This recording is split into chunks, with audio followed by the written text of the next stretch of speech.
Standing by. 10, 9, 8, 7, 6, 5, 4, 3, 2, 1. Complete.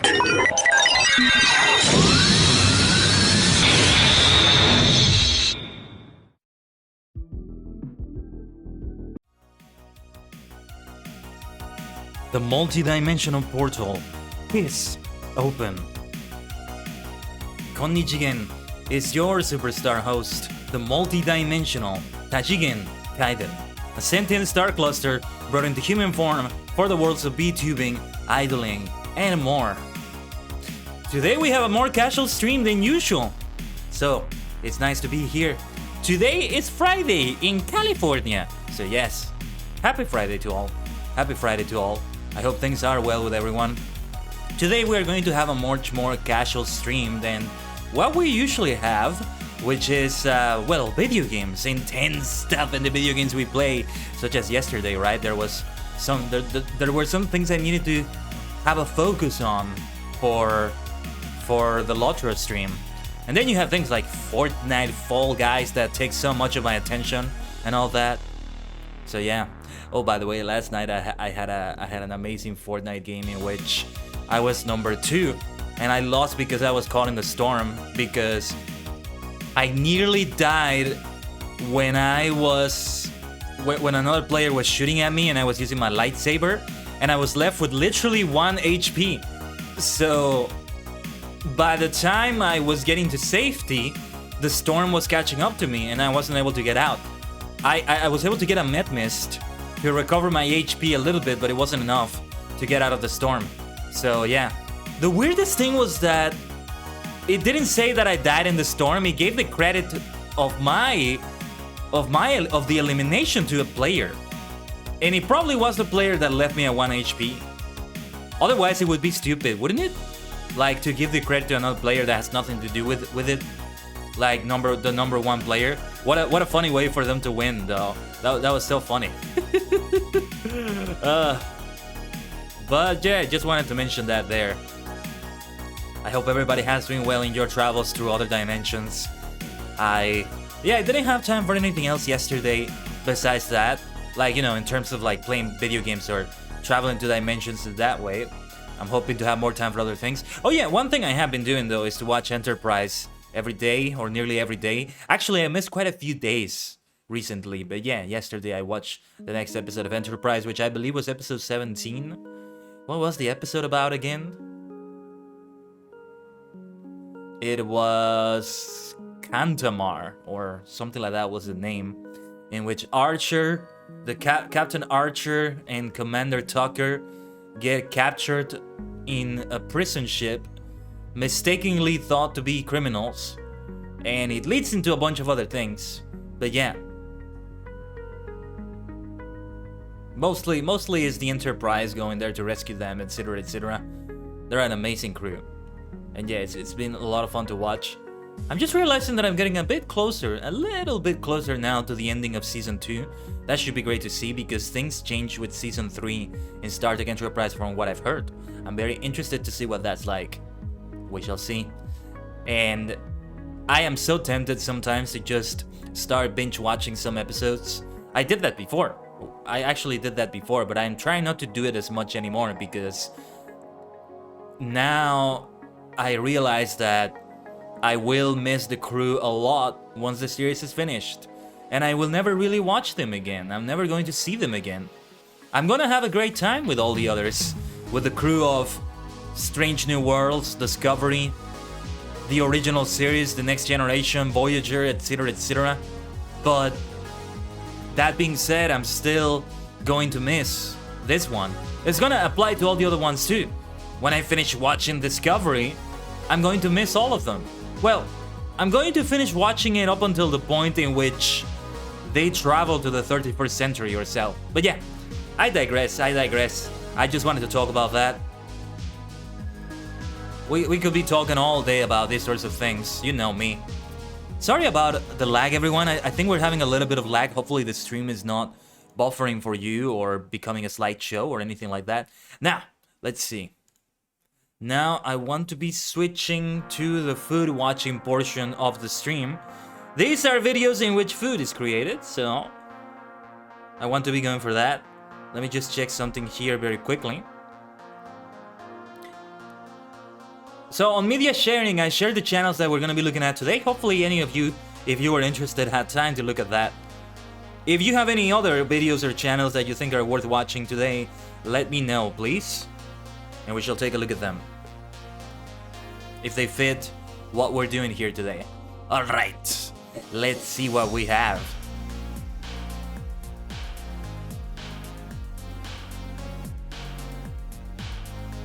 Let me start opening things up.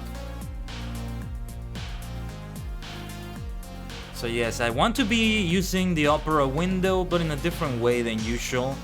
I think... let me see. Give me a second here.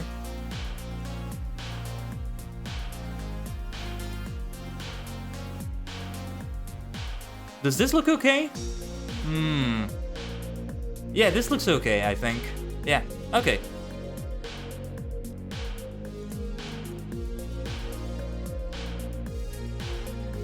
So yes, I want to be taking a look at that channel over there. Here with Yummy Boy. This is the channel I was looking for. So this was basically the first channel to inspire me to do this stream today. Like, you look at the videos they do in here and it's like, yes, I want to be watching these all day. As long as I don't have an empty stomach or anything. They are really gonna make you crave these things, really gonna make you hungry for them and stuff like that. By the way, let me get some tea here. I have my Ceylon Black ready. I'm just pouring it on my mug here. Oh yes, I'm gonna need to use the thermos after this, I just realized. With a little strategy that I came up with yesterday. So, what should we even begin with? We have Korean Street Food Masters. That's a good one to begin with. 42 minutes and 45 seconds. They divided the video, from what I understand. Oh, wait, do they speak in this video? 야채 있지? 자, 기름까지 넣어줄게. Oh, they speak in this video. This is different than all the other videos on the channel. Because they don't speak at all. It's always without commentary, and I wanted to watch something like that. Pretzel Donut Master. Look at that. That already looks so greasy, my gosh.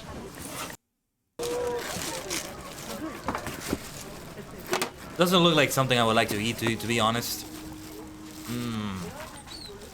Look at all the butter, though. But it's for the most part Korean street food, right? Oh, now it's looking a little bit better. Yeah. Now it's looking a little bit more like something I would like. Other than what is this filling? What is the thing that they filled it with? Is that butter? I thought it was butter, but it might be something else. I would rather have something like a strawberry filling or something like that, personally. If it's just butter, I'm not gonna go for that. These ones on the center here, they look like they have a dull flavor. I'm judging by appearance, of course. I'm judging by appearance only. Otherwise, though, it's these ones on the right that I would go for.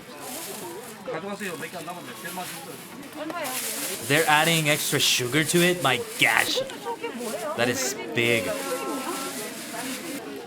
How do you not get fat eating these things? Looks kind of nice, though. Look at that. Nani sore? And now they're gonna move on to Takoyaki Master. Oh, look at that. Look at that. Looks great. Okay, yeah, let's take a look at a takoyaki video. Yeah, that's traditional takoyaki. I've never in my life had takoyaki, let me tell you that. But I've always liked to see the preparation process. What are those sounds? Did they insert the sounds into the video, or is something actually making those sounds in there? What the heck? The little... like... what is that sound? It's so good. It's so nice.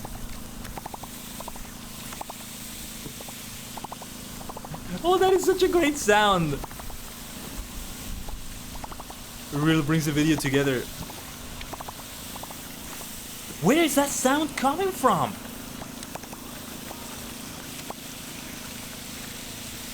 Well, we're gonna have to watch this now. Look at that. What do you call that thingy, the dough? I forget what you call that. I am no expert at food, so yeah, if you want to start talking about terms and everything, let me know. Like, let me know what things are called and what things are not called, if I'm saying it wrong. This doesn't make it any less fun to watch, though. Now it's where they get to the meat. Literally. Takoyaki can be done with all sorts of things, from what I understand. But taiyaki, I believe taiyaki is the one that is like fully customizable, right? Where you can have anything, yeah, and it's always a fish shape. Oh, the shape of Tai, Red Sea bream, which it is named after. Taiyaki. Look at that one! Look at this thing! Wow. I love the look of that. Yeah, you can make Genshin Impact Taiyaki. Let's go. Yes, I forget the cooking system in Genshin Impact. Has quite the deep cooking system there. Look at this. What is this taiyaki? I kind of like the look of it. Yeah, like taiyaki can be like some bread types, like crepes, in that it can be either filled with something sweet or something not sweet, like meat here. And you know, I love those either way, personally. This looks great already. Though, what is the meat? Is it pork? I'm guessing it's pork or something like that. So, yeah, don't eat too much of that. Eating too much of that is a bit excessive. I'd rather not. When it comes to these kinds of videos, I'm mostly seeing the sweet type of videos. No, wait, is that octopus? I think that might be octopus. I mean, it's called takoyaki, but from what I understand, people fill it with all sorts of things. It's not necessarily octopus all the time. Taco means octopus in Japanese. And also, this is in Korea. This is also in Korea. Still. From what I'm seeing, they're doing it very right. Very right.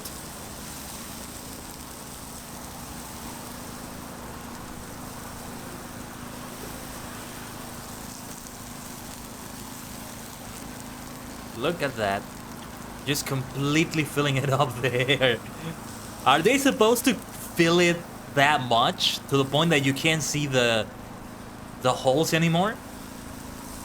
Or are they just doing it out of their own style? I don't know.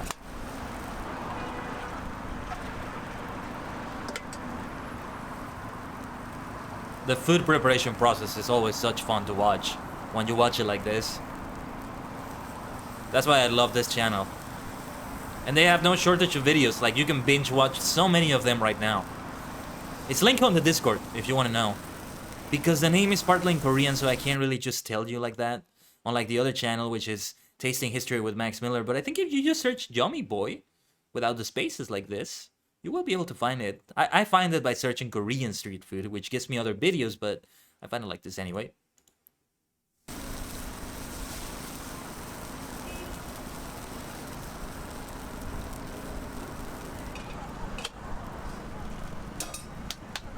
Look at that. It doesn't even look like takoyaki is being prepared in there at first glance. No, I get the feeling that's how you actually prepare it. Now that I'm looking at this part of the process. But I'm not sure.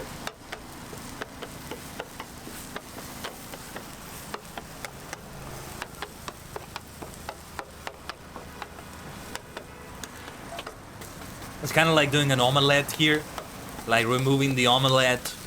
Yeah, even like splitting parts of the omelette. It's the same sort of principle, at least in that part.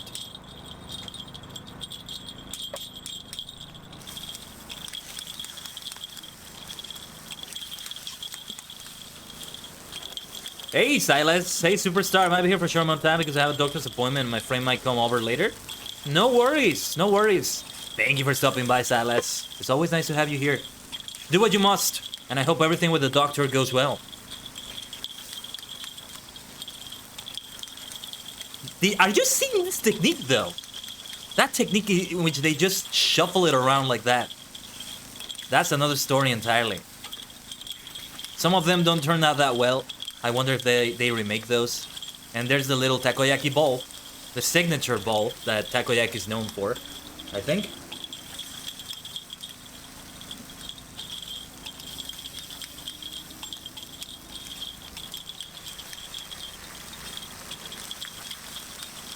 That technique, the way they flip it around, wow. I learned a lot about takoyaki watching, you know what I learned a lot about takoyaki? Watching Kamen Rider Ghost. Oh, and a little bit about taiyaki watching Kamen Rider Blade.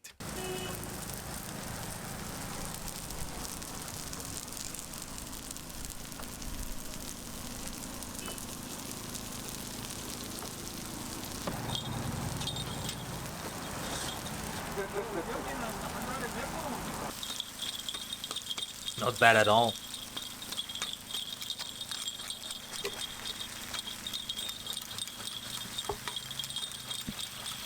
Ah, now they're perfecting it a little bit further to remove the rougher parts, to make it be more round.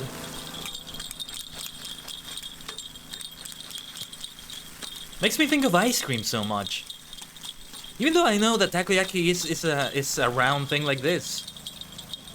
I'm picturing it more as ice cream for some reason. There's that similarity, I guess. Like when you have a scoop of ice cream, it's most likely going to be round. It's going to be like a ball.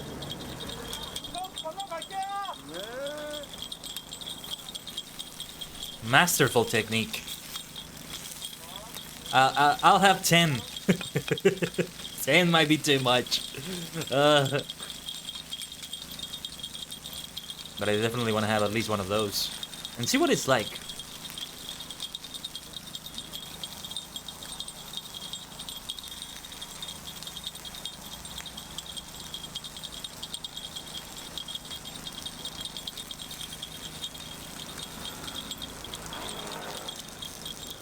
Oh, and also next week, oh, look at that. There's the package. Next week, I think we're also going to do this, but we're going to do it with tea making videos. Or these are going to be a bit different because they're going to have more commentary potentially. I mean, later, I think we're going to go with a tasting history video. That one is going to have way more commentary, but with the tea videos, yeah, I need to search more channels because I only really have one in mind and some other videos here and there about tea. But it still should be a good experience. Of course, if you know more channels, link them on the Discord and let me know. I'm already deciding what it's gonna look like next week on the schedule.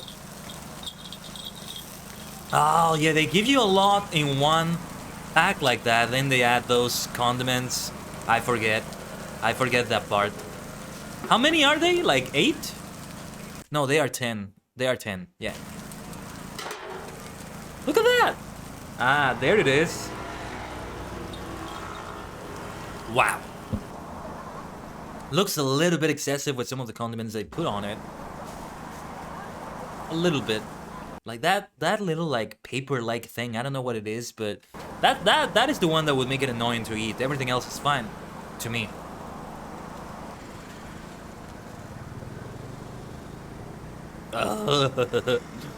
I'm glad I'm not with an empty stomach right now. Look at that thing! It's madness! Now, what are we looking at here? Hamburger. Hamburger master. And then a Hamburg steak. Hamburg steak. What is that exactly? Let's take a look at this one. Ugh, that looks greasy already though. I'm not sure if I like it. Tell you what, let's skip over this one. Let's just skip over a little bit. You're at the doctor's office, Silas? Take it easy. Take it easy. Not sure if you should be watching something like this at the doctor's office, given the nature of the stream. Should you be here watching me?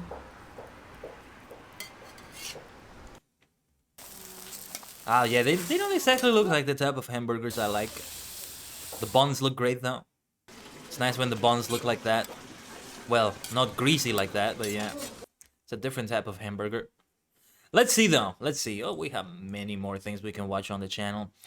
Given what we just watched, I think it's time to watch something sweet being made. What should we look at? Chocolate donuts made with the donut machine, Korean street food. Fresh fruit juice and ade. Pasta making skill, tomato cream. Rosé pasta making. American cheeseburger by Chef of New York Culinary School. Isn't this supposed to be Korean street food? No, it's not always Korean street food they show here. But most of the time. Handmade candy making collection. Nani sore. Popular mini rice roll. I'm very interested about that that American cheeseburger. Now there's a burger I might be interested in. But I want to watch something sweet first. Wow, look at that. Bread barbershop, handmade candy making. Just this big goop of like blue and green. It's kind of funny. Kind of funny. I'm guessing that's the sort of thing they use to make bubblegum, maybe? Fruit rainbow bagel. Cream cheese. Korean street food. This is very colorful. Let's take a look at this one. Bagel baby. Let's go. Let's go. Let's see. Already the colors are noticeable. It becomes a little bit of an art when you get into something like this. Using those colors.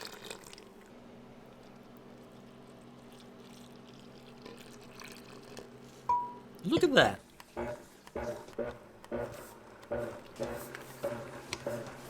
It's kind of funny when you watch some of these like mixes that are made of funky colors like these.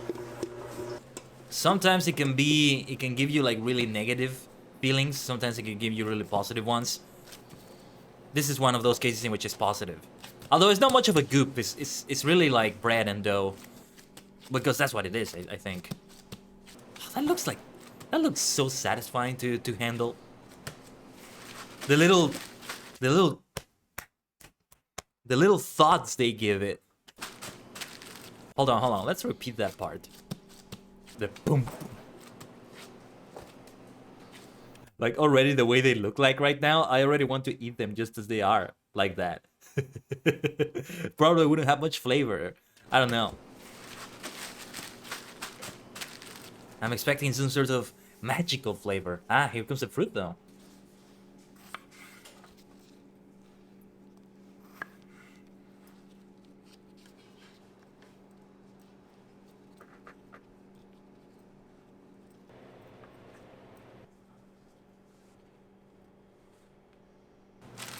Lots of strawberry. I think I saw some pineapple.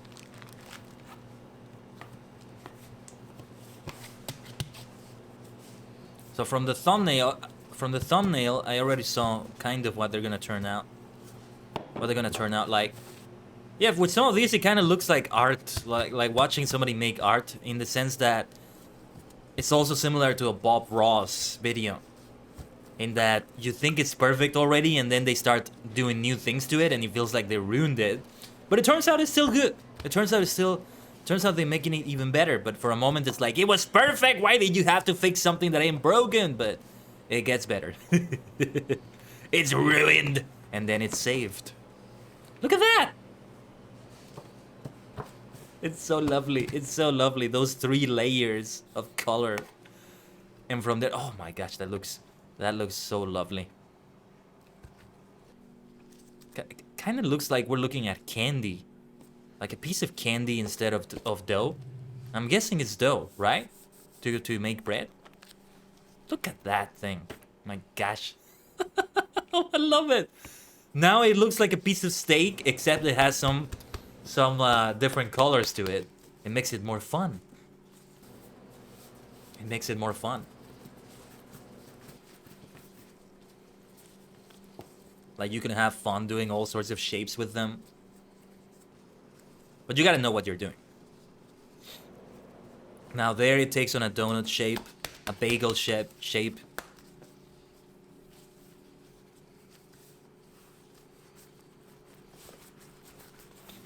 You know, something I've been doing nearly every day now is to make sure that I have at least one piece of sweet bread with breakfast. Because I've been to some places recently where I've had breakfast, and I just loved the experience. And part of the experience was the amazing sweet breads that they offered.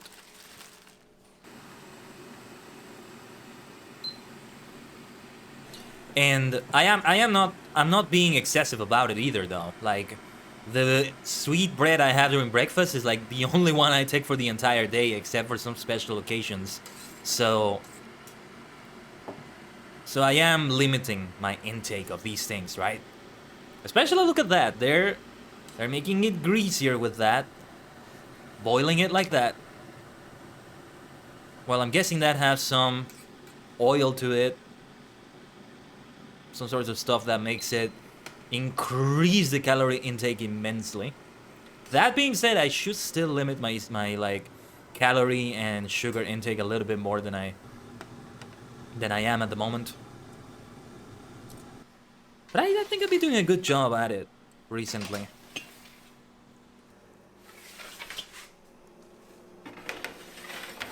Oh, I want to see how these turn out. These should be good.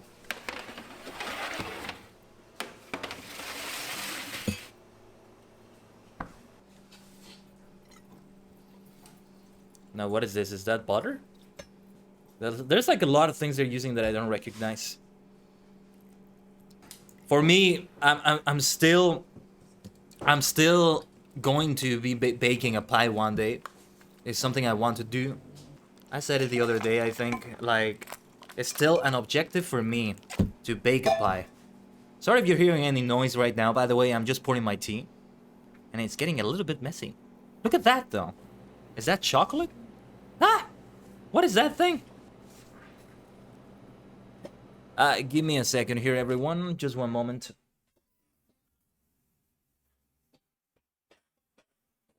I made a bit of a mess here. Give me a second, everyone. I'll be right back.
That was actually good timing there because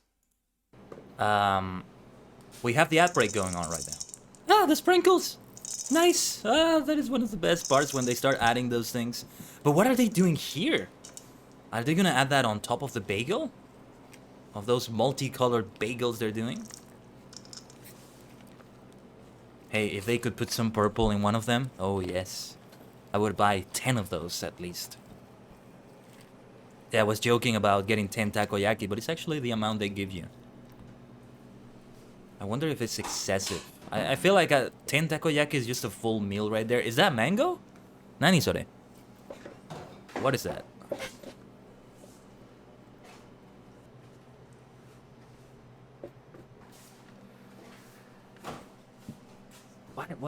What's all this for, though? I fail to see how they're adding it to the bagel.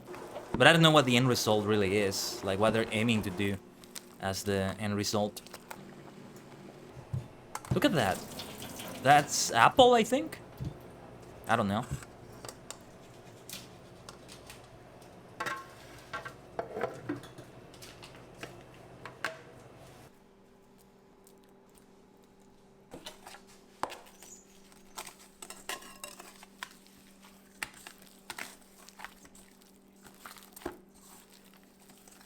Wow. What are they doing in this part?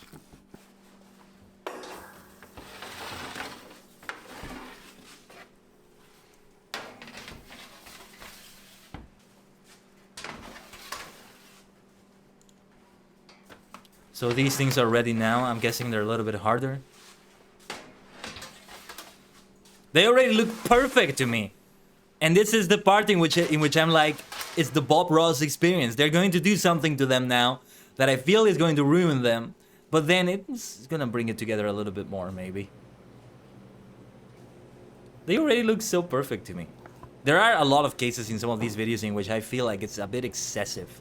Some of the things they put on them.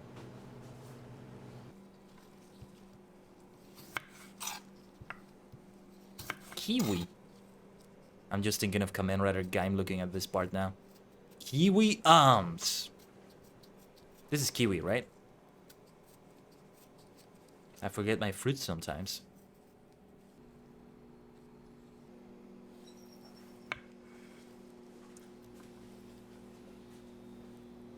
I'm thinking they're going to add them on top of the bagel.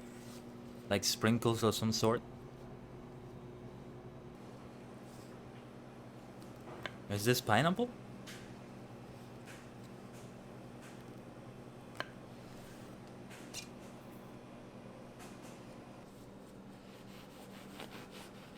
Oh, okay, okay. Right, it's a bagel. I forget that it functions as a sandwich a lot of the time. Ah, look at that. I didn't expect like a layer of that. What is that thing? I forget what you call it. Cream? Oh, okay. Oh, that works. Oh, that looks great already. Though, why are they putting them vertically? What the hell are you doing? Aren't you supposed to sandwich them between? I don't know if I would like eating that though. It looks nice, but I don't think I would like eating it. The textures of all the fruit in the middle of that like that would probably be annoying. They would feel just wrong to me. Pineapple, I think. Okay. Now it's just one of those cases in which it's like, how do I eat this without dislocating my jaw? There's a lot of food that's like that. A lot of hamburgers. And yeah, this is kind of like a hamburger now that I say that. How do you eat that without being Shaggy or Scooby-Doo? The human mouth is not big enough for that. Doesn't open up enough for that. Look at that thing. What is that madness? It was perfect the way it was, damn it. I preferred it without all of those things. Ah, but they're not finished, I think. This is interesting. Oh, and are they supposed to be like that? Oh, that is good. Now that I can go for.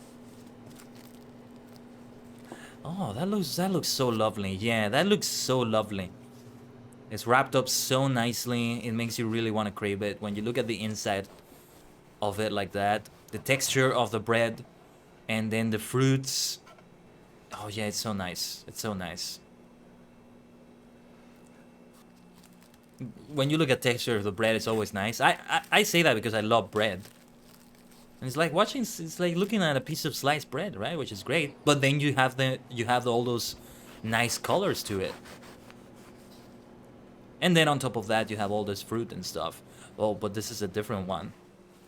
What is that? What is that thing, though? What is that made of? This one looks less appetizing than the other one to me.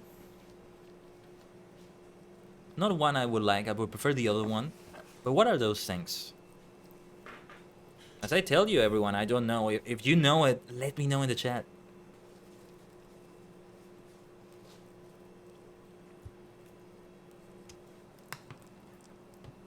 What is that? Are those... No, never mind. I was going to say something completely different. What is that?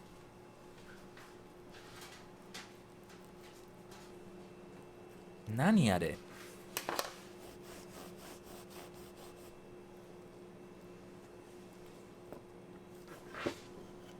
That's a very different one. Not to my liking. Ah, but okay. This looks better to me. So 3 different types of bagels. Is that what they did? Ooh. I forget what you call that thing. Oreos. Oh, okay. Interesting. Let me see if I can remember the name of that. Trying to look it up.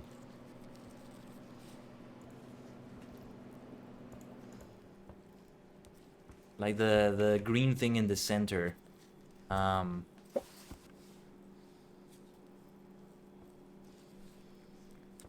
forget what you call it.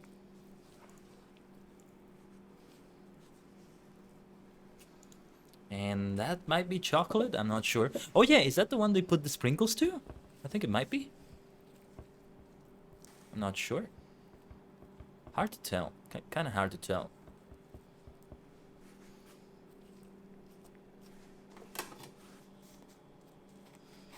Let's see what this looks like when they split it. Okay, it looks decent. My favorite is still the first one. I think I might go for the first one. The fruit is the healthiest of all the options. Banana, okay. Speaking of fruit, that's a good one too. I'm just so tempted to go for one that has Oreos in it, but the healthiest option, I mean, as healthy as this gets, I would probably go for the first one. Look at that!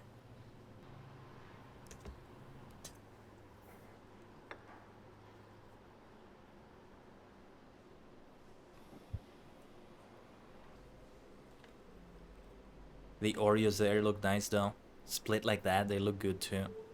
A lot of these things when they're sliced, they look great. They know what they're doing. They knew what they were doing. Ah, so lovely. This was worth watching though. A few of them are not to my liking. This is the one.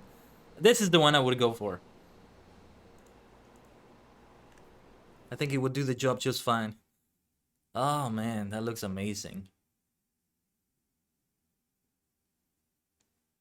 Very, very lovely color. Whoa, whoa, whoa, whoa, whoa. What was that recommended video there? Hold on. What was that? Oh, Moobot, what the hell is wrong with you? Okay. Moobot just told me my login expired and I had to log in again. I just had to click the button though. I didn't actually have to do the full login.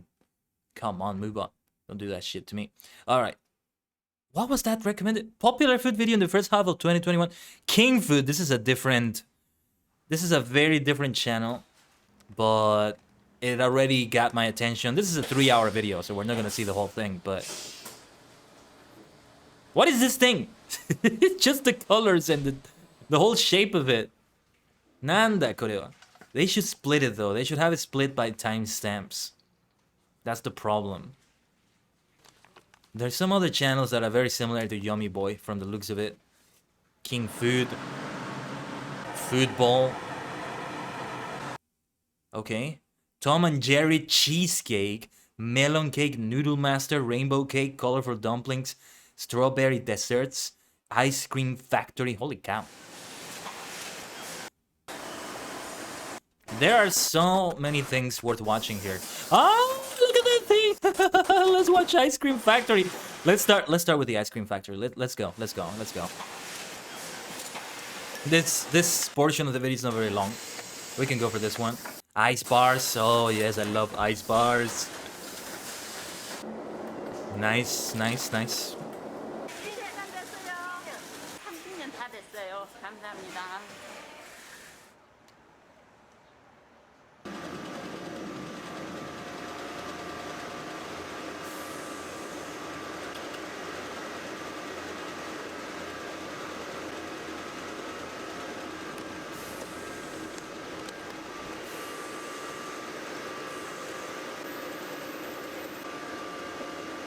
You know, I don't think I've seen many videos which show the ice cream making process.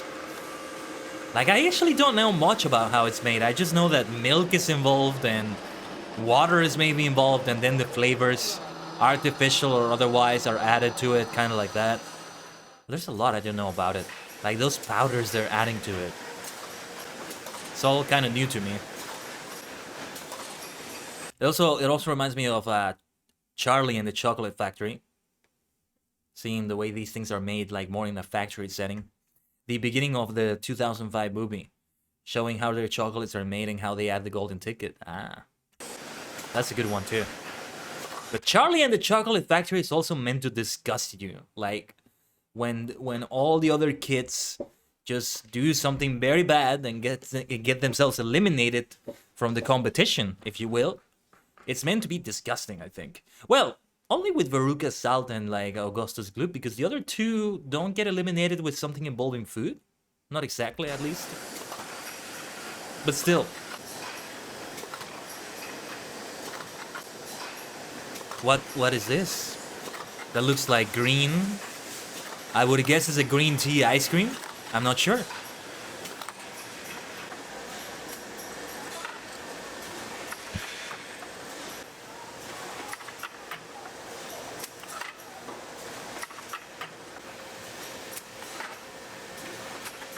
I rarely ever watch these types of videos, to be fair.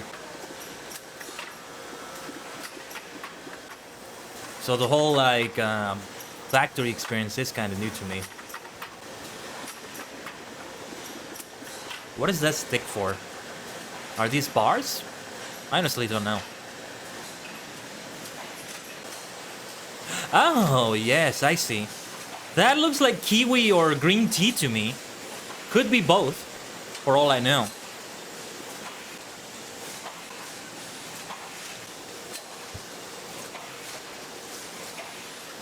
See, I could really go for a green tea ice bar right now, or an ice cream. I haven't had enough of those, and they're made of green tea. Of course, I'm gonna go for those.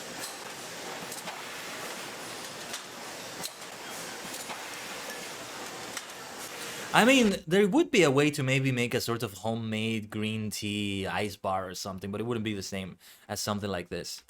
Or a matcha one, though, I think would be closer to something created like this by a factory or professionals. Like, matcha is more prone to really freezing well like this, or being mixed in all sorts of ways if you want to make it into a cookie, into a cake, into a brownie, whatever, right? Ooh, maybe I should learn to do a matcha pie.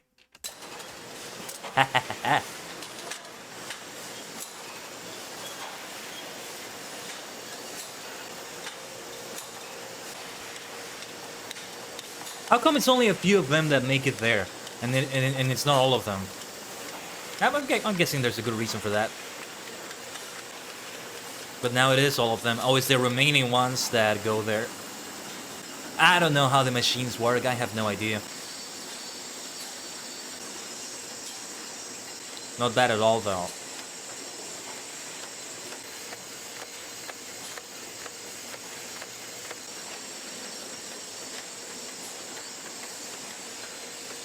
They make it look like it's so peaceful and so chill to work at a factory, but I don't think so. I don't think so. If somebody has worked at a factory like this, you can let me know. I don't know. They make it look so peaceful, right? But no way, no way.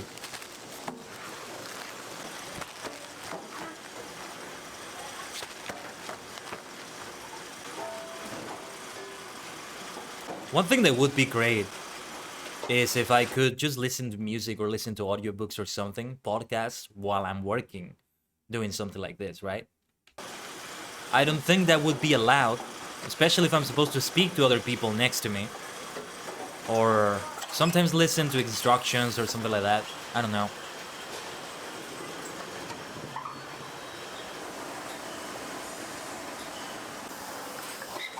Now we have the ice cream itself. Some of the sounds are nice. Oh, yes, here comes the ice cream. Starts with, like, the foundation of it. Oh my god, it makes me crave it so badly. I want one of these right now. Oh, there it is. There it is. Oh, it looks so lovely, doesn't it? Look at that. Look at that.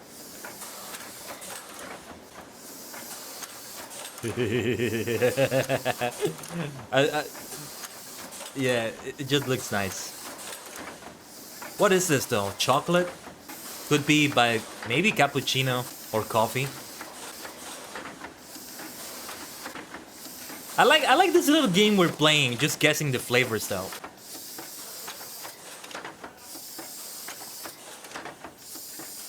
Some of these I sometimes see with like sprinkles on them. These ones don't have that. But it's different variations. It's different variations.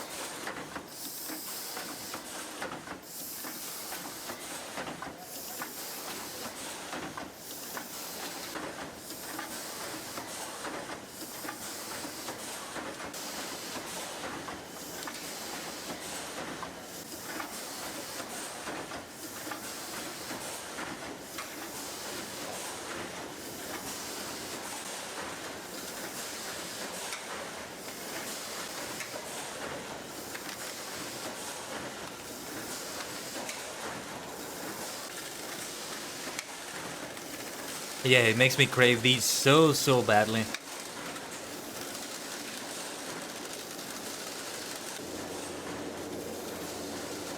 This has been a great watch though. A great look into the process. Oh, and this is where they freeze them? Where they keep them cold? Is that it?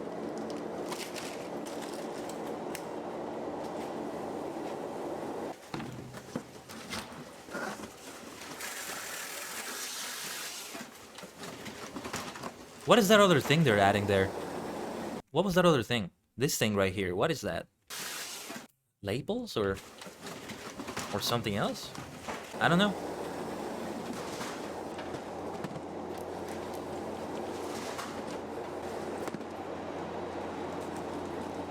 And like that, they're ready to ship. Okay. They went through a little freeze, not sure if you noticed, so that they can be kept as cold as possible before they're shipped. They can be kept as cold as they can be while inside those boxes.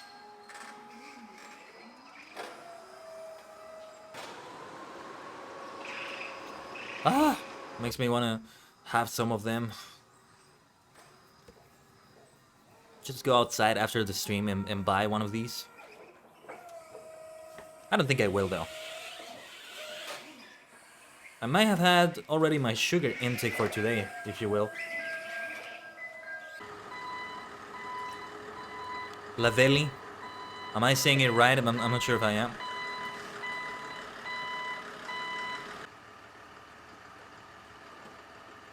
Nice, nice. So that's how they added. I love these sorts of videos, just showing the process like that. It's great. There's similar tea making videos in which they show, not factory, but like how the tea is made. And you really get an insight into that. Welcome back, Silas. Is everything okay? With the doctor and everything? I hope it is. I hope it is. And there it is. That's how you have factory-made ice cream. Ice cream bars that, again, look to me like green tea ice cream. Could be kiwi. Could be, well, anything else that's green, I guess. But the shade of green it has particularly looks, look at that, like green tea ice cream. And then there was that other one that we saw there at the end. That is, I think, chocolate. Maybe something else to it, like cappuccino or coffee or something like that. There were some others here that sounded interesting, though. Noodle Master. Let's take a look at Noodle Master. What is going on here? What is the kid doing? Wow. What is this? What is this now? It's two young geniuses, maybe? 지금 보여드리는 분은 이제 풍선면인데 옛날에는 전병으로 만들어서 먹거든요. 전병을 만들어 먹었었는데 지금은 이제 전염병 코로나 때문에 만들어. So is this showing the noodle making process? I've never really seen much of that, so that should be interesting to watch too.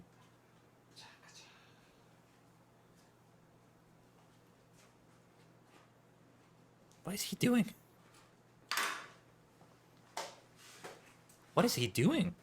Wait, you're telling me people actually do this to make the noodles? I don't like noodles anymore. People actually have to blow into them like that? That doesn't sound nice. But look at this. This is so fun to watch though.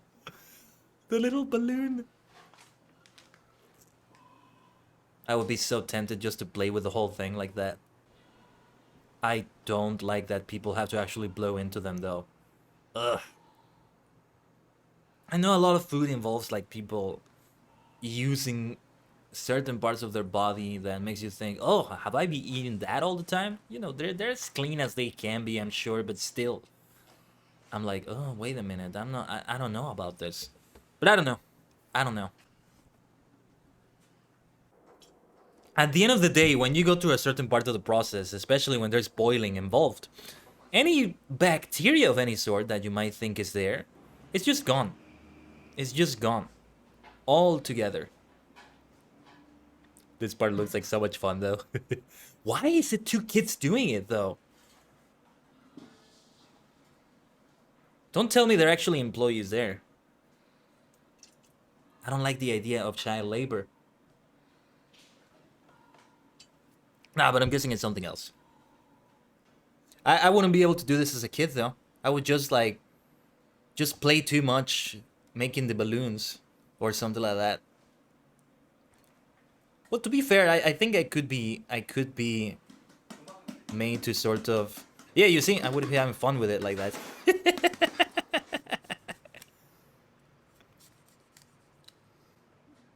This is where it gets interesting though. Why are they doing it on top of it? Isn't that risky? I mean, I don't know how the physics work here, but I feel like if they have the knife just go through it a little bit, it's just gonna blow it up. Oh.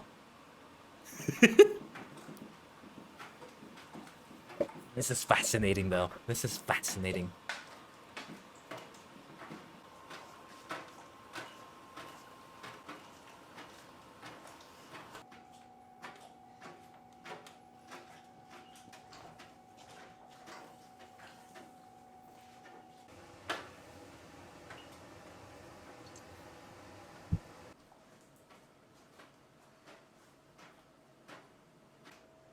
Where did they get these things from, though?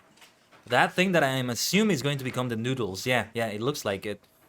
But where did they get that from? Like, the little string? How did they create that? I think we're missing that part of the process. Maybe?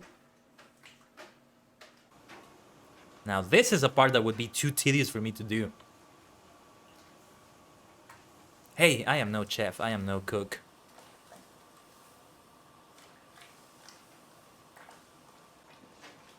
Though I will say this. Not sure if I've mentioned this before, but I have some relatives that are amazing chefs. Have and had. Some of them have passed away. Never got to meet them. I just know that they were amazing chefs. And it continued to be inherited. It's possible I may have genes like that. Possible. And of course, there may be members of my star cluster, of myself, that know that well. Though, cooking, this sort of thing, is very much a human thing. Look at that, though. Like, these kids are so gifted already. They're already so well trained as chefs. What is going on here? At that age, I wasn't doing anything of the sort. I was just being... Just play video games and stuff. I don't know. Jeez.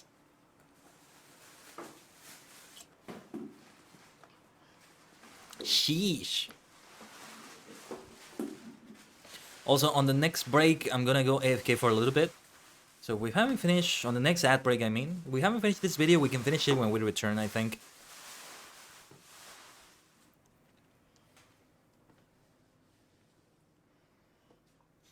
How stringy it gets. This is fun to watch though. Oh, is that how they make the little strings then? I wouldn't know how to do this, like, wow. Because for noodles, you want to make them very thin, very thin. So you got to keep doing this over and over. Holy cow. Did you see it? They just keep doing the same sort of knot and then shaking it. And then it keeps getting thinner and thinner. I wouldn't know if I'm doing it properly. Noodles are the effing best though. I love noodles. Any sort of food that has noodles in it is great. So ramen is one of my favorite things in the world. But not just ramen. There's other things. I forget what any of those things are called, but maybe like a UFO, for example. I kind of am biased towards UFO because they've used some hilarious, look at that. That is thin. That is thin. It's like looking at on-brush hair. Freezy hair, almost. But yeah, they've used some hilarious advertisements with Hiroshi Fujioka. They still do, actually. Hiroshi Fujioka is the actor for the first Kamen Rider. Hongo Takeshi. Absolutely legendary, badass human being. Well, both the actor and the character. I'm talking about both of them, I guess. I was thinking more of the actor, but yeah, the character too, for sure. And there it is. Here come the next noodles. I think that's the other kid that was there. They're already such experts at it. Like, they have their career set out for them, as long as it pays well enough, and I don't see why it wouldn't. I mean, I think Korea is fine. South Korea is fine when it comes to those things, so yeah. They just have a job set for life right there. They don't have to worry about any of that.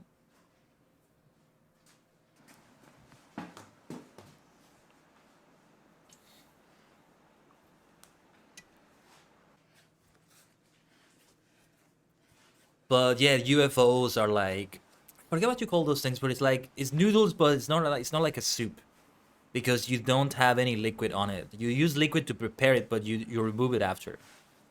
There was also another one that was like, I had some spicy noodles the other day for the first time ever.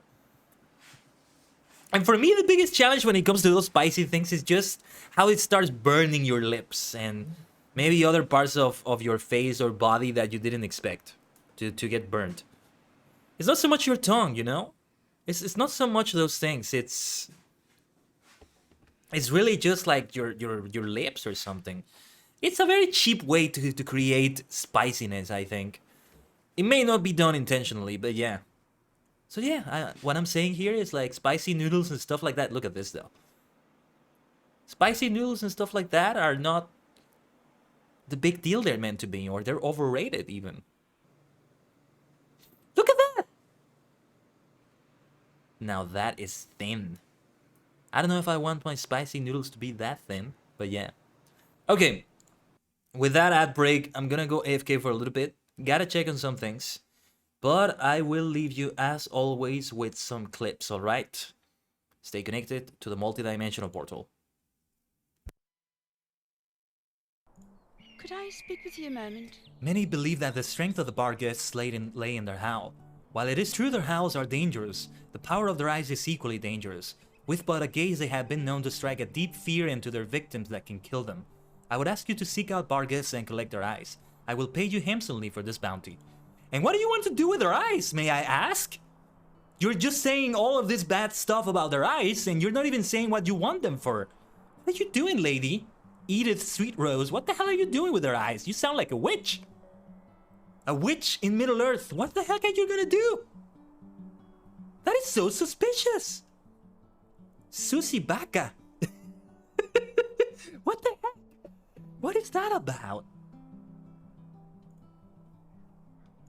What the heck is this about? Yes, Susie Baka right here, this witch.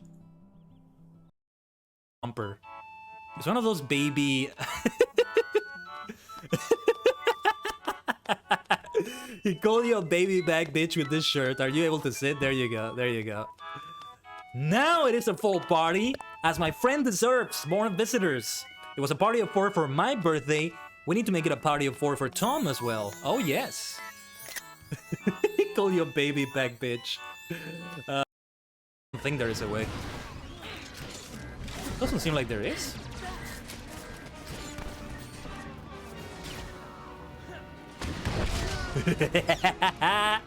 Oh, I love blowing people up like that. That's what I'm talking about. Ah, yes, yes, yes. That's what I'm talking about. It's important. It's important to see if you can interact with the environment in this game. Yeah, so you will be judging WoW based on last year, Shadowlands. Oh, rest in peace. That's gotta be a little clip right there. I love it when that happens. You know it. If you've been here before, you know it. When they just fall off the stage or... Yeah. Yeah. The caveat to...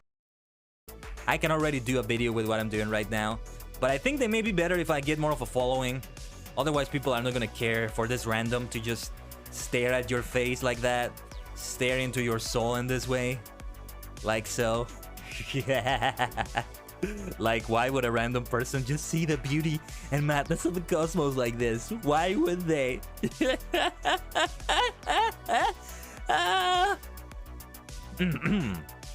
Now, will I be able to win this fight just by fighting range like this? I think the enemy just has no way to get to me. That was so funny.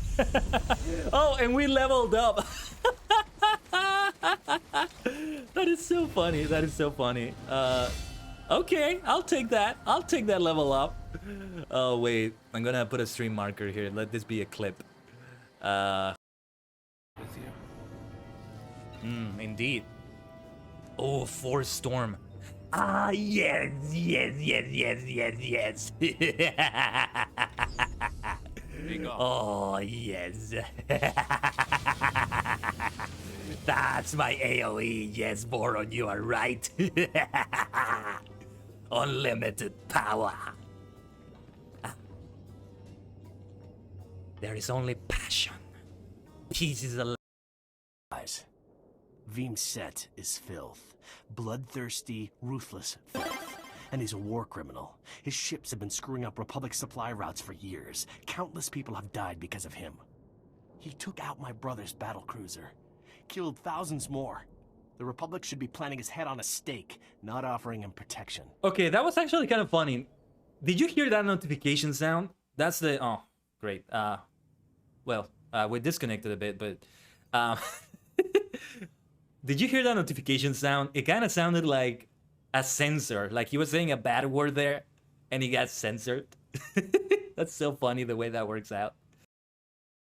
As you can see here, as you can see in ℂ𝕠𝕟𝕤, as you can see in World of Warcraft. Not that I play the game, but still. Star Wars The Old Republic doesn't have different race stories, but then that's the case with the classes. You have different class stories and all that. If you join all the viewpoints together, you have the ultimate cosmic view of events. And that is ultimately what I'm all about. I just wanted to...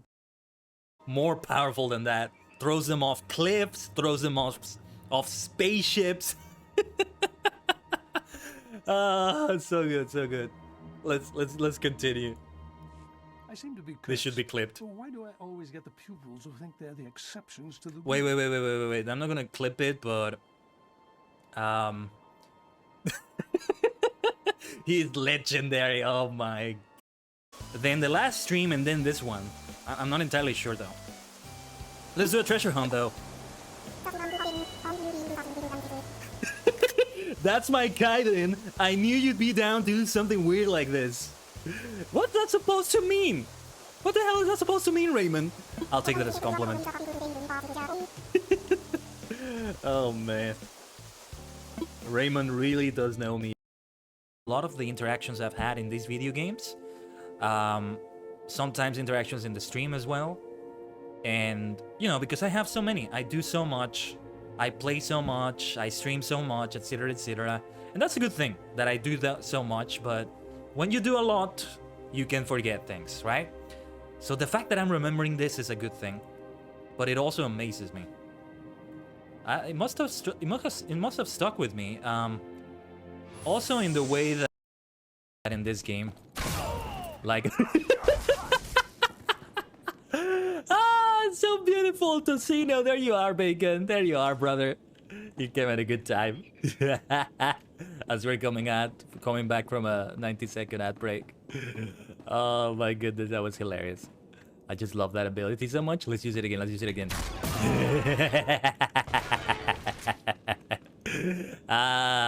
So much fun. Oh man. At the end of your life, oh my gosh. Like you trip, everything goes great, like the last thing you see goes still and gray, you see the credits play and you hear that. That's kind of cursed, actually. Oh, man.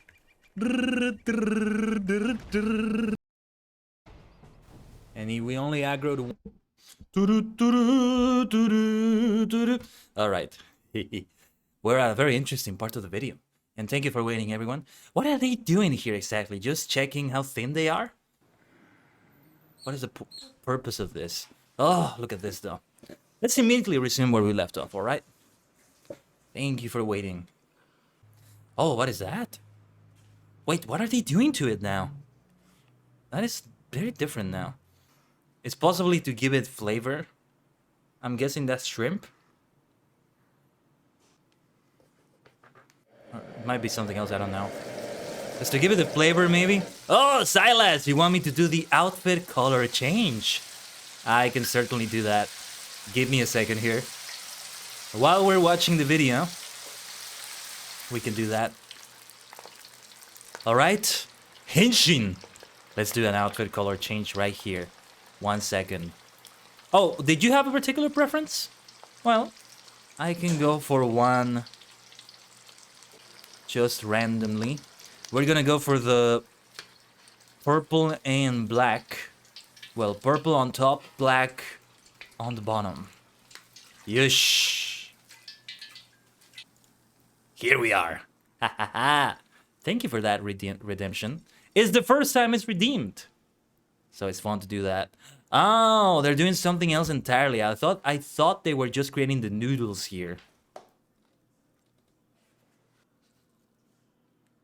Huh, what the hell is this dish? I don't know if I would want to eat it.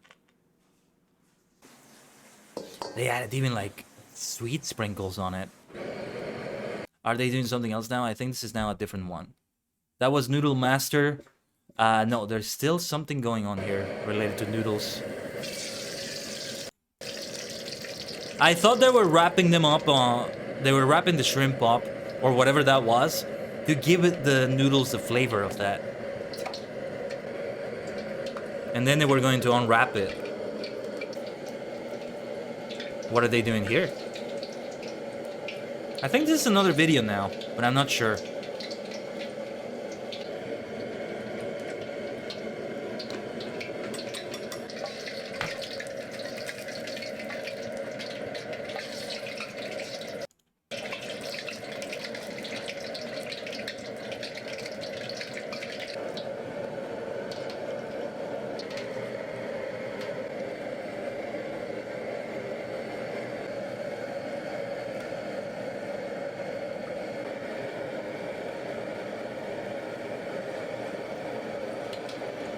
Wow, look at the way that inflated. What is that thing?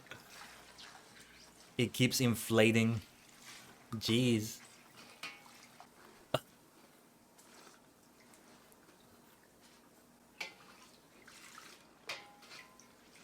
That looks so amusing. It's fun to watch. It's fun to watch. It's fun to look at.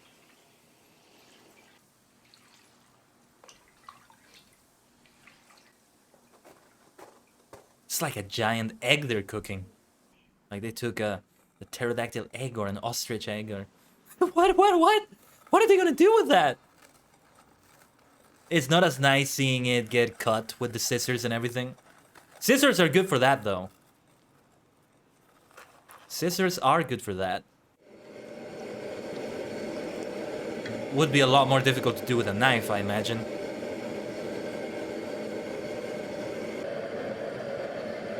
What are they doing here? I think it's at a 113, at the 113 mark that they start going for something else. Is this the same video though? Hold on, let me see, what is this about? Yeah, because the other one is a rainbow cake.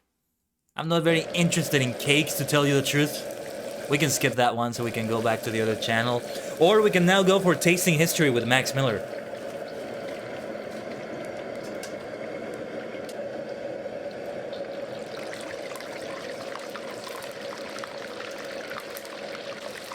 Whenever things get cooked like this, it's always nice to see, though. Even though you know it's a lot of grease. Just when you put something in there and the water just starts getting very foamy, like that. Demo nani kore? What is this?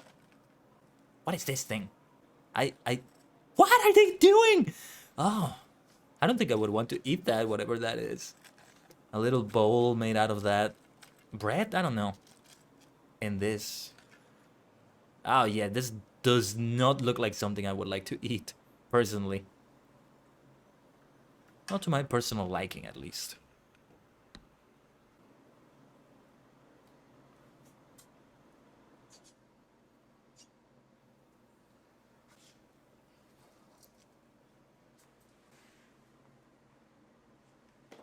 Is that carrot? Looks decent. Looks decent. What else are they up to? We're not exactly looking at noodles anymore, but still. I'm still interested.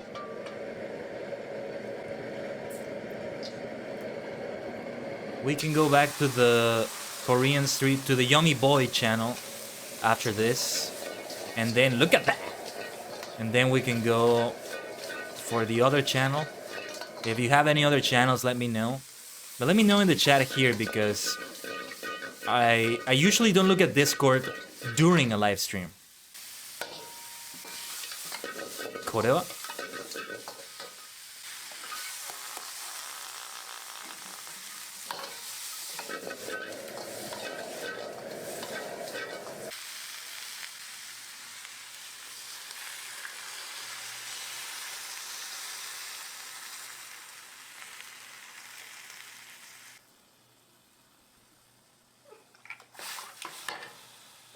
What are all these things? I see octopus. Look at that octopus! Jeez! That's like a complete super small octopus there. Wow, okay. I don't know about that. It's seafood. But I don't recognize what all of them are. I keep forgetting their names. Is that clams in there? Crab, maybe? No. I thought I saw a crab pincer there, but never mind. And there is the noodles. Is this to give them flavor? Is that what it was all about? Look at that. Yes. Yes.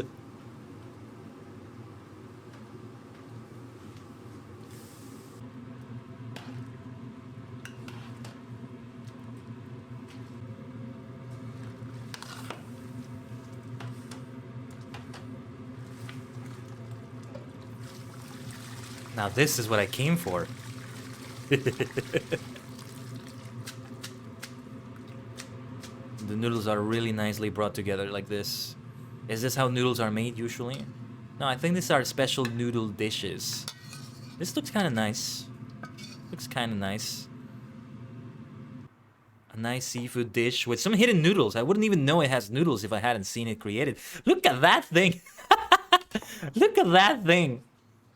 And the giant, and the little like balloon thing in the center. What did you do with that in the middle? Are you supposed to eat it or like grab pieces of it to... I don't know. This is entirely new to me. That looks nice though when they show it like that. Not sure if it would be to my liking. Okay, it ends up being a bit more like a pasta then. Because those noodles are thick. But look at that monstrosity. What the hell is that? Actually, I can see how it can be good. Yeah, I'm starting to see the appeal in a lot of these. With the sprinkles, though, that's crazy. But I can see how that could work. Yeah. Not bad at all. Not bad at all. And yeah, now it turns into something else. This is the rainbow cake. Hey, just take a look at the video here. Rainbow Roll Cake Master and bunch of other things. King Food is the name of the channel, if you want to take a look at it.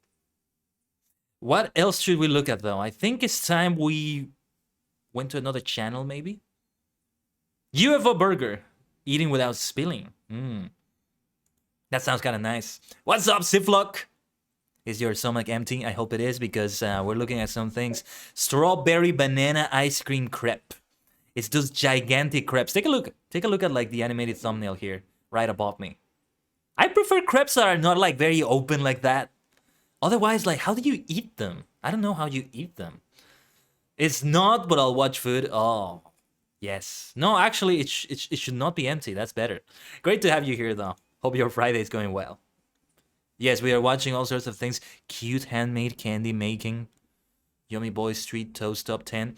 Does anything here interest you, Sivlog? Or anybody else? Let me know and we can watch that video. Amazing rice cake making skill. Ooh.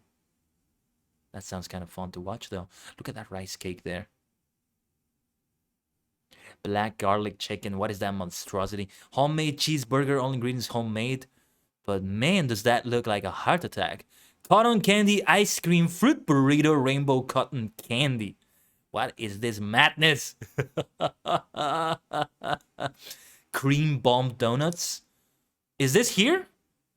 Or top right? Ah, yes, thank you. Cream bomb donuts. Let's take a look at that then. Cream bomb. Ugh. That sounds great. I love when cream is used in food in all sorts of creative ways. Just cream by itself, really. Just cream by itself is great.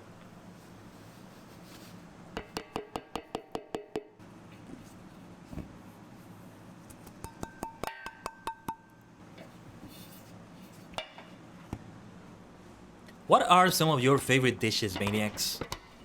I don't think I have a particular one, like a favorite dish, unless you count pie. All sorts of pies in general. We should take a look at a pie making video. I don't think we'll find them in this channel though. But if you have a good one to watch, for me to watch, let me know. Pies are really good, yeah. I love them. I made it a goal to learn how to make one. So it's something I wanna look into because I've never made a pie. If I love it so much, I might as well learn. I mean, I might love pie as nearly as much as I love tea. And I learned to become good at making tea. Or at least decent at making tea, right? Oh, short crust or puff pastry, what do you prefer? What is the difference though? Which one is which? Let me search it very quickly. Puff pastry. Oh, puff pastry. Oh, okay. Yeah, I'm seeing what it is. I love puff pastry types of food, not just pies. I had one like that today, actually. A little puff pastry thingy. I don't know what you call it. But it was filled with Nutella and stuff like that. It was nice. Short crust pie. Oh, when it comes to pie, I think I might prefer short crust, actually. But that's just because it's the one I'm used to the most. I haven't had many puff pastry type of pies. I could have more of those. For the most part, when it comes to food, if it's the simpler it is to eat, the more compelled I'm going to be to eat it. But look at this though. Like, you can make the process complex and everything, but I prefer it if it's easy to eat. But I mean, if I'm eating it because it's a craving or something like that, then yeah. Puff pastry is a lot messier, it flakes everywhere. I see. Yeah, given the nature of it, I can see why.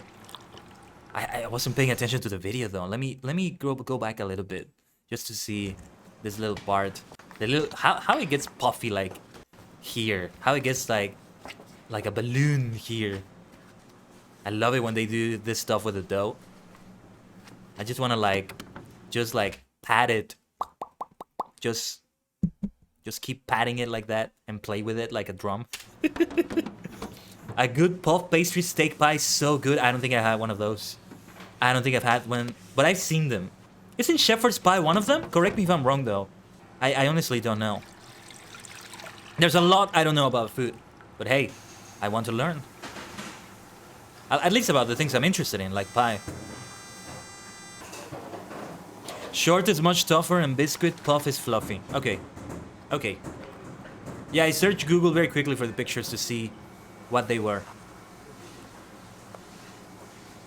Before I read your message. What is that thing? Cinnamon? What was that? Kind of looked like cinnamon, but I don't think so.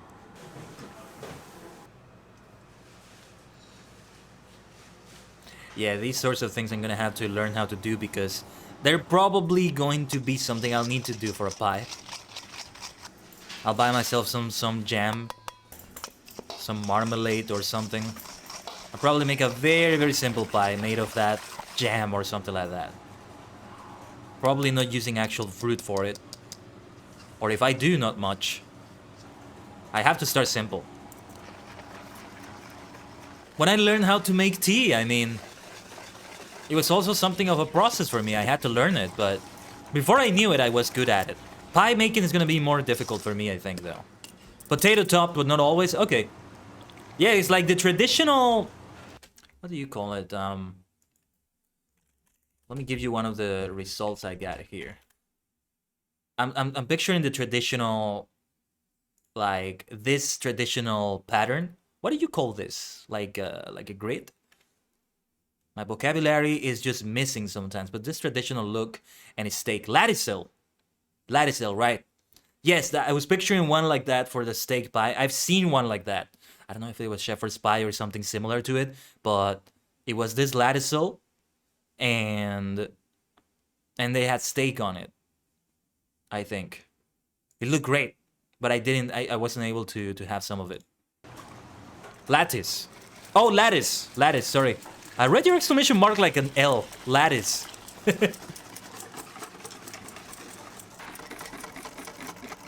With my display on the monitor, the exclamation marks sometimes look like L's in this monitor, so I make those mistakes sometimes.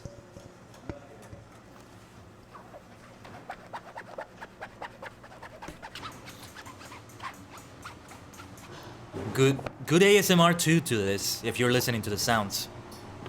There was a video we were watching earlier, say vlog, in which I heard these little... When they were creating some oh, look at that, though. When they were creating some takoyaki that was like... very quickly. While they were like, wow. That is giant, look at that. Ah, yes, look at that. This might go into the subreddit called Oddly Satisfying, if you've ever seen that. I need to watch a lot of videos there.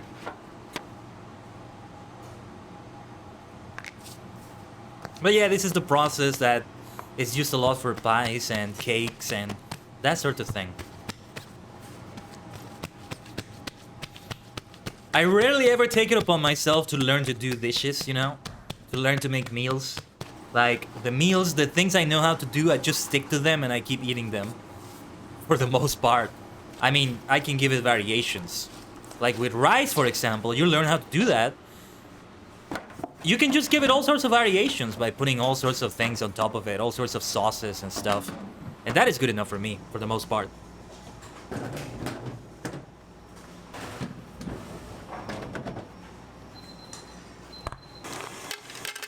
Oh, what are they gonna do with these? What are they gonna do? Oh my goodness.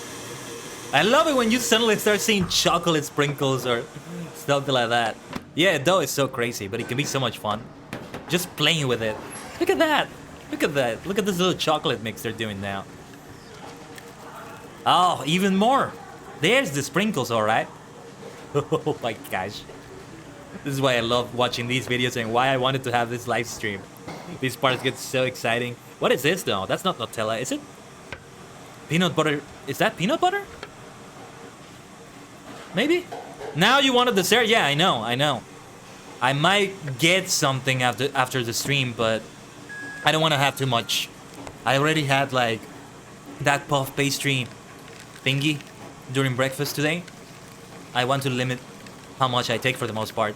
But hey, I'm not doing this every day. It's a special occasion. Sorry if I got a little bit loud there. Oh yeah. I see the mix they're doing. I see the kind of mix they're creating there.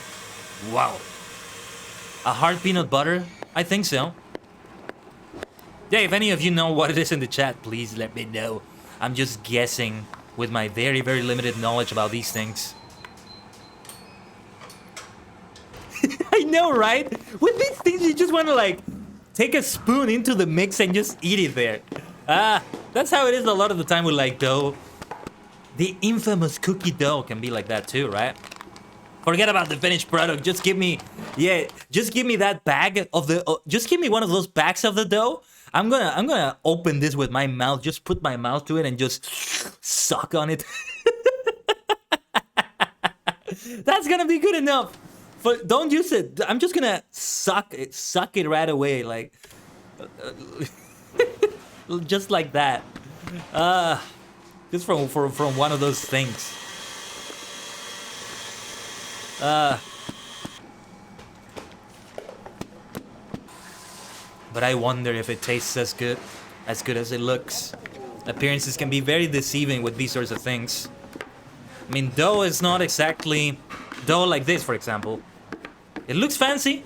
The texture might feel nice, but then the flavor doesn't have much to it. Maybe not. Oh, I'm glad you chose this video though, Siflock. This is a great video to watch. I could be watching these videos all day. I seem to have a preference for the sweet-based videos. Like food that is sweet. But I like the other ones too. Look at this though.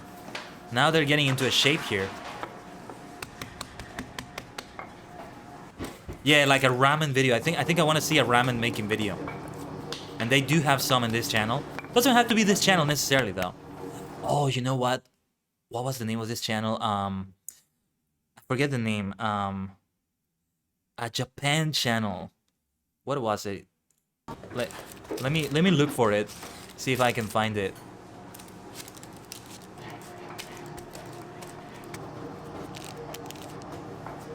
Oh, but look at that.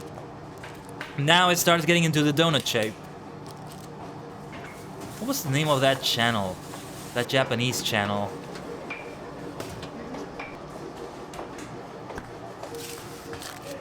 That let me pause that so I can look it up and think about it a little bit. We're gonna have an ad break soon, by the way, 90 seconds.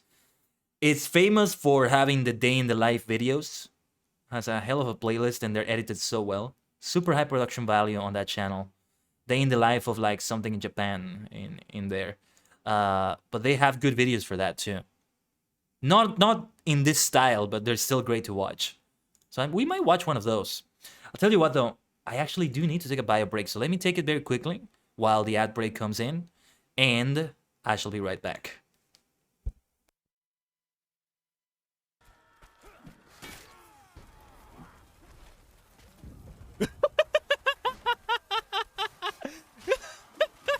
Did you see that? Oh, I have to clip that. Oh man, I can't clip that. I can't do that right now. Did you see how they died? All right, now we're at the end game. Oh my lord. Oh, that was so good. I can't clip that. I'm playing. I can't. Where are we? We are hold on, 43 minutes into the stream. I'm gonna try to remember that for the VOD, and I can maybe clip it there. What is that guy doing? Just walking there briskly. No, like they used the...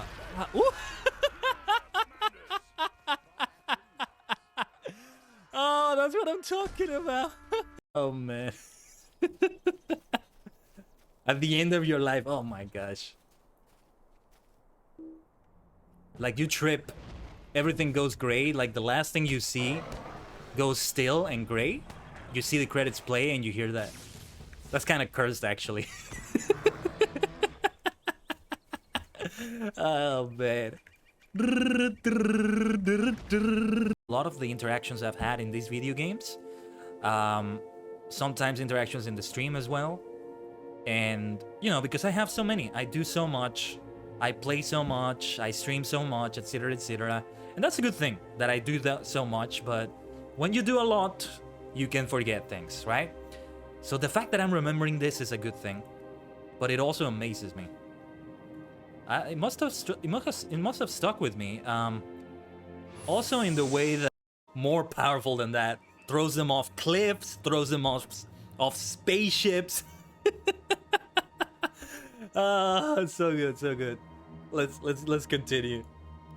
I seem to be cursed. This should be clipped. So why do I always get the pupils who think they're the exceptions to the rule? Wait. I'm not gonna clip it, but he's legendary. Oh my. And we only aggroed one bear. That's funny. I thought both of them were going to come after me. All right. Let's go for this next one. Bear versus bear. You're just gonna have to bear with me for a moment as I load my attack. I'm sorry, I couldn't resist. I couldn't resist. Bear with me. But yes, let's resume right where we left off. These cream bomb donuts. But what was the name of that Japanese channel that I was looking for? I'm looking at my Discord servers because I was in that Discord server, but it's hard to find it. I remember I was in it. Maybe it's not there anymore. Most likely I'm just having trouble. Oh, there it is, there it is. Paolo from Tokyo, there we go. Paolo from Tokyo. Yes, he's done a few videos. He's done videos documenting all sorts of things in Japan, but he does a lot of food videos. Showcasing particular Japanese meals, Japanese food. Watching one of those I think would be a good idea. But it's a very different one. It has like a lot of commentary in it and stuff like that. Still though, we are gonna watch some of those today, I think. Here comes the greasy part, the calorie making part, but oh, look at that when he gets flipped. Just having it all come together, it's so good.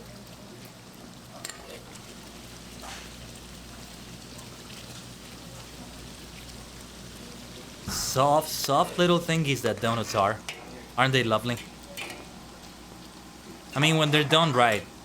I think donuts should be like very soft, a very uniquely soft texture, unlike any other sort of bread or pastry or whatever. I think donuts should have a very unique softness to them. And when donuts are not done right, they don't have it. And they end up being dull to me. But if they're done right, damn, they are good. Fantastic things that they can be.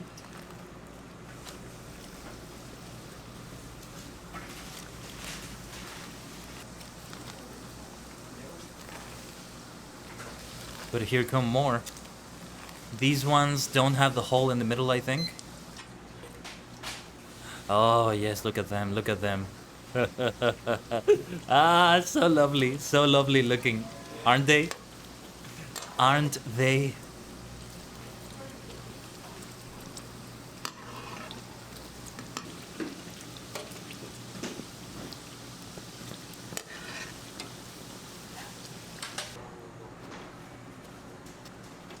And are they gonna do more to them? Because yeah, they could be adding something on top of them.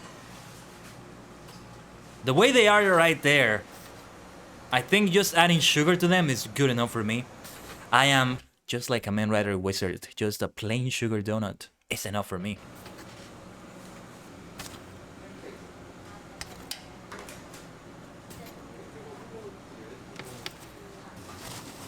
Oh, here we go though. Here we go.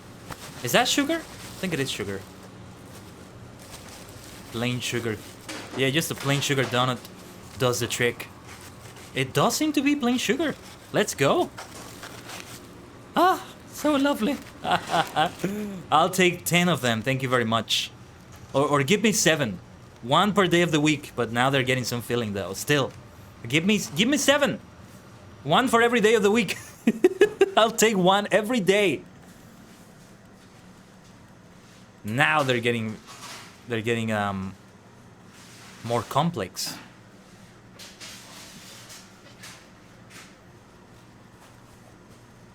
Shouldn't they have done it before they put it on the package?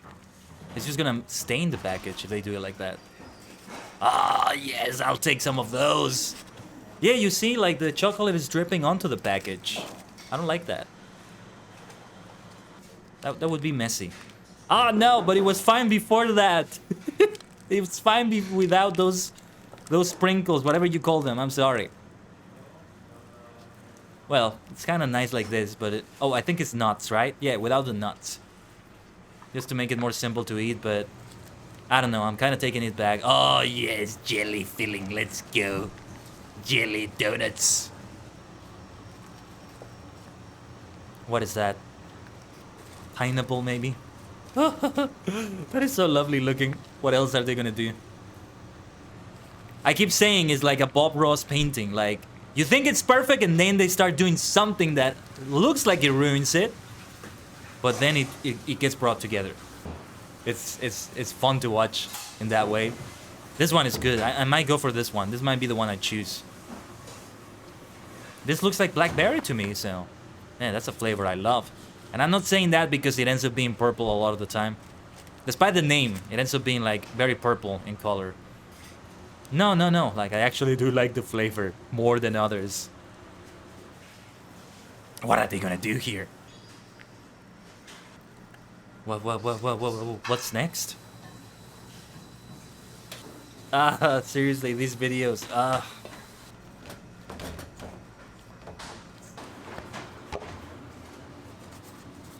Oh, okay, I see what they're doing. Oh, yes, I don't think I've ever seen how they add those toppings to donuts like these. I think it's my first time seeing some of this, so yeah. That's great to see the process. The glazing, that's the word I was looking for. The glazing on donuts that are glazed like that. What is this though? What is this filling?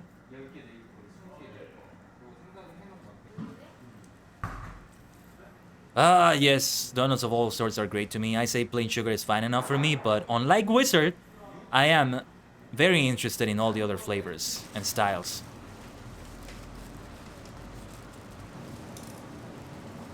So, for those who don't know, Kamen Rider Wizard 1... Oh, and this one is filled with ham and stuff. Okay. That is all the calories you need to take for like an entire week, packed into one donut, potentially. Oh, and they're adding even more to it. It's not over, just when you think it's over. But yeah, Kamen Rider Wizard, the protagonist is always... There's this donut shop lady. She's a recurring character with her assistant. So it's like two donut shop people. And he's always buying a plain sugar donut. That's a recurring gag that the donut lady tries to sell him all sorts of fancy donuts, all sorts of new donuts that she has come up with. But he never cares about them. He's always ordering a plain sugar donut. He never cares about this fancy mayonnaise donut, this fancy sandwich glazed donut or whatever she does. No. He's just gonna order the plain sugar one.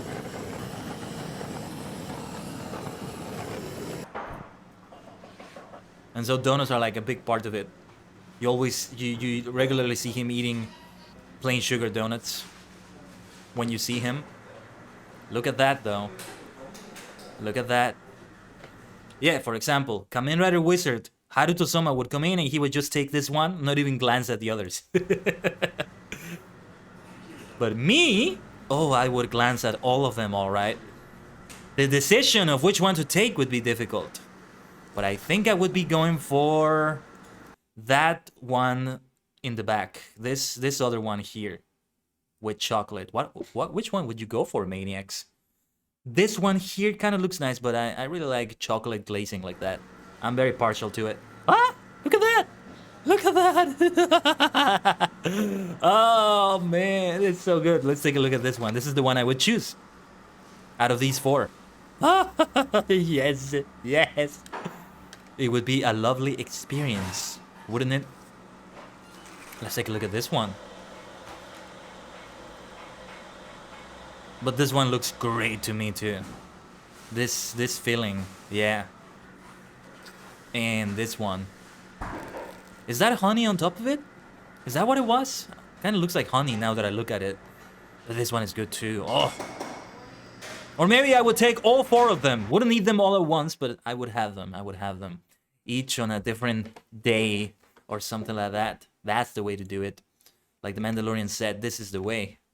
To always have a guaranteed piece of sweet bread for breakfast. Part of the breakfast meal. Just, you know, don't overdo it with the sugar and the calories. Okay, so Paolo from Tokyo. Let's take a look at him. So we go for a different kind of food making video. That's the channel. Oh, and immediately behind the counter at a local Japanese miso ramen shop. Literally the first video that we see. This is behind the counter at a local Japanese family-owned miso ramen shop. I recommend this channel in so many ways. It's wonderful if you're interested in anything Japan-related. It can be even a motivating and inspirational channel with the type of videos they make sometimes. At least I found it that way with the day in the life videos. So I'm back with another behind the counter, and this time we are in Ibisu, and I'm taking you to a special one. This one is a local miso ramen shop that's run by a husband and wife. Miso I just ramen. love being able to show you these pockets of Japanese life. But before I take you inside, if you guys want to see what I'm doing on the daily, check out my Instagram account. If you guys want to help with the channel, then definitely check out my Tokyo and Japan merch. And if you have any questions about Japan, But or your Japan miso travel, ramen. check out my Discord community. That said, we are a little bit early. Murata-san should be coming shortly. We just gotta wait. So today, I'm going behind the counter at Ramen Kakitagawa Hibari. Just a 3-minute walk from Tokyo's JR Ebisu West exit and literally right in front of the Ebisu Hibiya line subway exit 4. This hole in the wall through the corridor would never know it even existed. Hidden Japanese ramen shop is exactly why I love doing these videos. And there he is, Murata-san, the Wow. owner of the shop. He usually is the first one to arrive in the morning. Oh yeah, this is very similar to his day in the life videos, which shows like day in the life of all sorts of professions. Day in the life of a cosplayer, day in the life of a ramen chef of a different ramen shop, day in the life of a delivery person. What else did they have? I'm trying to remember. A Japanese salaryman, a regular office worker. Those are the ones I remember right now. It was originally opened in Shizuoka and relocated to Ebisu at the start of 2021. It had a fairly quiet start but quickly picked up a reputation, and these days more often than not has a line out the door. Oh, he's preparing one of the several chashu used in the ramen. This is the chicken breast chashu. So is there anything special about the meat you use? Oh, wait a minute. I just realized that for some reason, part of the subtitles is getting clipped through. I don't know why it doesn't show the actual full screen. Huh. Why is that? Why is that? Let me see if I can change the dimensions of this. Transform. There we go. Well, I'm covering part of the subtitles, but I hope it's okay. You can find the video on YouTube anyway. Just check it out. If you want to watch it for yourself. Okay, you've got my attention. After slicing the meat, he goes over each slice and trims the edges to make it perfect. What did he do before opening the shop?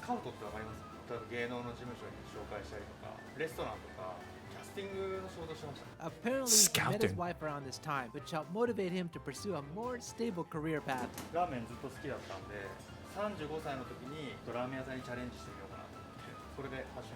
He started his ramen career at a miso ramen shop in Ginza called Domiso. After only studying for 10 months, he was able to get the owner's permission to start his own ramen shop using similar ingredients It's very impressive, actually. and techniques, but of his own creation.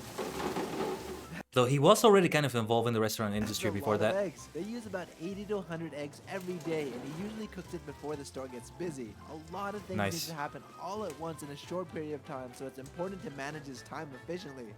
Was it tough to get permission to open your own shop? So what happened?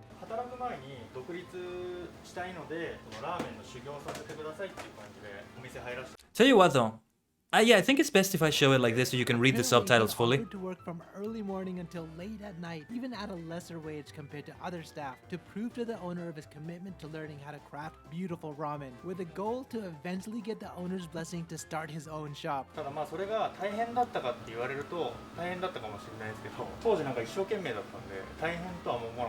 Oh, that's the pork shoulder chashu. Look at that.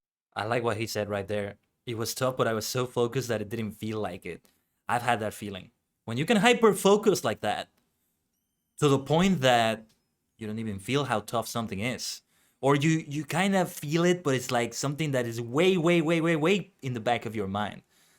You feel it, but not in the way you would regularly feel it. I don't know if I'm making any sense, but hopefully you get what I mean. That deep coloring. I could just eat that alone. The shop uses pork bat fat in their miso ramen, which adds to the already thick soup. So he chooses to use a leaner pork shoulder to balance out the bowl. That's interesting though. I didn't know miso ramens existed.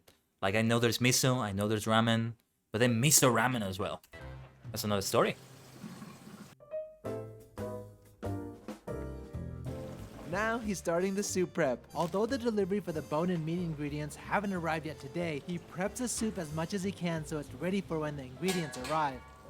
この油をラーメンに使うんで、余分な油はスープに入れないみたいな。 Wow, that's a lot of sayabura, also known as pork back fat. This is used specifically for finishing off the ramen soup. A lot of ramen uses That's in that the from what I've ramen? seen. No wonder why it tastes so good. もうちょっとラーメンに入れるときは少ないですけど、そうです、豚の油がたくさん入ってるんですよ。 What's the difference in the pots? Many calories. お客様に出す用の完成されたスープです。こっちで要はスープを作って移していくっていう。 That So the sounds shop efficient. uses the sugitashi method to prepare its soup, which means that it continually adds new crafted soup to the existing one. Quite a common technique for many Japanese ramen shops. I like that technique. Oh, that's kombusui, kelp water, which is used in one of their popular. Hey, maybe I should do that technique with some of my teas, you know? Like adding constantly new tea. Constantly new, and I always am drinking tea. Nah, that would be excessive though. Too much tea. Menu items. Tsukemen, a dipping ramen. In fact, kelp is an integral part of Japanese cuisine, commonly used in home cooking as well as Michelin restaurants. What's the most popular ramen here? 一番人気なのは、特製味噌ラーメンです So how did he decide on the Special menu? miso ラーメンに関しては修行してたドミソっていうところのラーメンはメニューに入れようと思ってて、味噌ラーメンって正直今ブームかって言ったら全然ブームじゃなくて、 Apparently, in Japan these days, miso ramen is not as popular as it once was, but rather, Japanese are trending Fascinating. towards more light, elegant, and chic versions of ramen, which is why Murata-san also created his own signature kelp water ramen, which was Ooh. naturally a hit. By the way, are there any secrets that you can share about the ramen industry? ホストって海外ってないですか？ラーメン屋さんに修行行った時はホストクラブで働いてた先輩とかお酒を飲む仕事で年齢を重ねるともう体きつくなってくるじゃないですか。それでラーメン屋さんに転身したっていう人とか多かったですね。 Club it seems host like the ramen noodles chef. have been delivered. The shop uses the same Hey. miso noodles from Kaikoro, a specialized Asakusa-based noodle producer. The noodles itself are made from a blend of two types of flour and tapioca to create its characteristic springy texture and sweetness, pairing perfectly with the shop's strong and rich miso soup. Listen to that. Listen to that. Ah! Nice, the other chef and his 4-month pregnant wife have arrived. How's the pregnancy going? 大丈夫です。頑張ります。 Murata-san's wife takes care of their toddler in the morning, then works at the shop to greet and serve customers while also doing other tasks like visiting the bank to get change. Now that the other chef is here, Murata-san steps out for a quick visit to the neighboring shrine. Since his shop is relatively new in the Ibisu area, he prays here to the local god every day to receive its blessing. So what did he do before this? そうです。お笑い芸人 Ooh. 18 It reminds me of Kamen Rider 01. A comedian that turns into a CEO. Not a chef, but still. A huge career change. 歳の時にお笑いの学校に入って勉強してました。 Dope, can you tell me a joke? 言えるかな一発ギャグみたいなんですけど口についてよーいよーいよーいよーいよーいお祭りのとこ Oh. やんない方がいいですこれ That was perfect. Oh, great timing! The meat delivery is here. The delivery consists of various meats used in the soup, such as genkotsu pork Sugoi. bones, torigara chicken bones, and pork feet. All these ingredients are combined based on the shop's own ratio and slow cooked throughout the entire day to produce its own unique signature broth. So, what do you like about this job? 私接客が大好きなので、お客さんとお話しするとき、なんか美味しかったよって言われるときでも何でもそうですけど、お客さんと関わる瞬間がやっぱ一番楽しいな。 Did you ever think that you'd run a ramen shop when you were a kid? 全く、むしろ私ラーメン出会う前は年に1回食べるか食べないかぐらいの、ね、でもうちここのラーメンは美味しいと思って。 Before meeting her husband, she worked as an esthetician as well as helping with accounting for her uncle's company. But after he decided to open up a ramen shop, she decided to work with him so that they could build a restaurant together. Is there a specific type of ramen that you love? 主人が修行するお店、修行してたお店で初めて味噌ラーメン味噌ラーメンっていうのを食べたんですよ、私が。その時の感動が本当にすごかったのが一番記憶にあるから、やっぱ味噌ラーメンかなと。The Before we continue on, I want to give a quick shout out to my regular sponsor, Bokksu. If y'all don't already know, Bokksu provide a gourmet experience of Japanese snacks delivered to your front door. They work with traditional Japanese factories, some over 100 years old, to provide you with authentic Japanese flavors. And each monthly box has its own unique theme, so you get new Look at the snacks noodle each and creating, every though. time. First time users will get a Seasons of Japan box, and after that, they'll get a theme box like this one. And look at that, right when you open up the box, you get this nice booklet that takes you through each snack as well as extra information about Japan and Japanese culture. You get 10 to 25 snacks in your box depending on the package you choose. And one of my favorites, they're all handpicked from all over Japan to deliver you unique and local Japanese flavors. Get $15 off your own authentic Japanese snack box subscription from Bokksu by using my code PAOLO15 and link in the description. What flower is that? 花とじそ、しその花です。 He continues on with the topping prep such as eggs, meat, etc. and places each one in its What do you do with those flower parts? Do you eat them? designated spot so their bowls of ramen can quickly be made as each new customer arrives. Are you married? 彼女、はい、います。 What do you guys do for fun? 音楽が好きなんで、音楽を聴いて踊ってます。 At home? 家で、あとエアポッツを片耳ずつけて、電車とか歩きながら音楽聴いて、ってやってます。 Ramen Ziploc, yeah. Alright, my man got some moves. What do you い think? や初めて見たけど意外と踊れるなと思いました。 それが趣味あったんだ。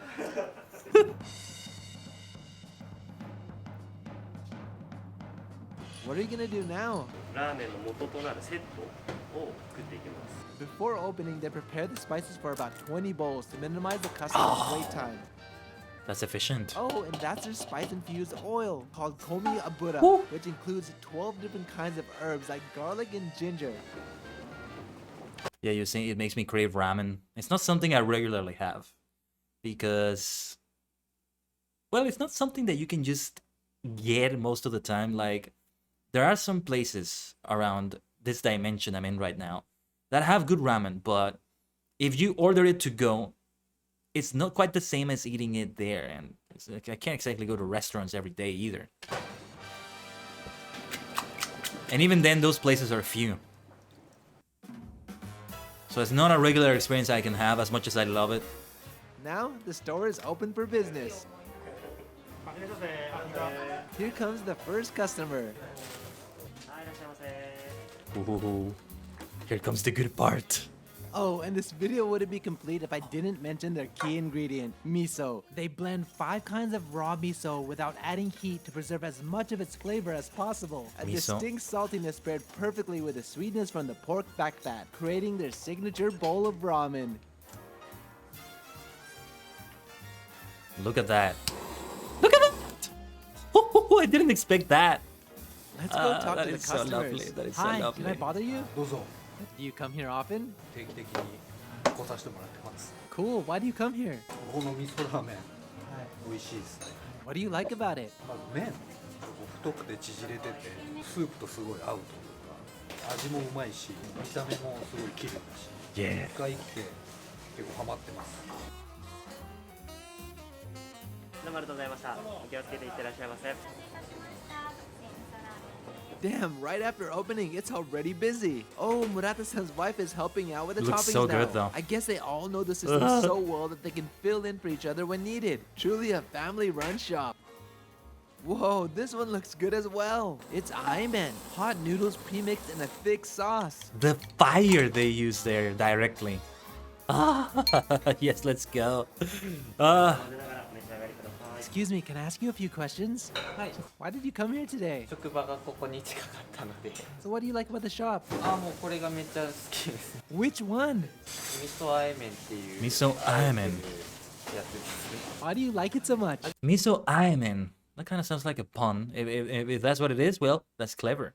味が結構濃厚で、色合い的にもいいので、結構好きなんですよ。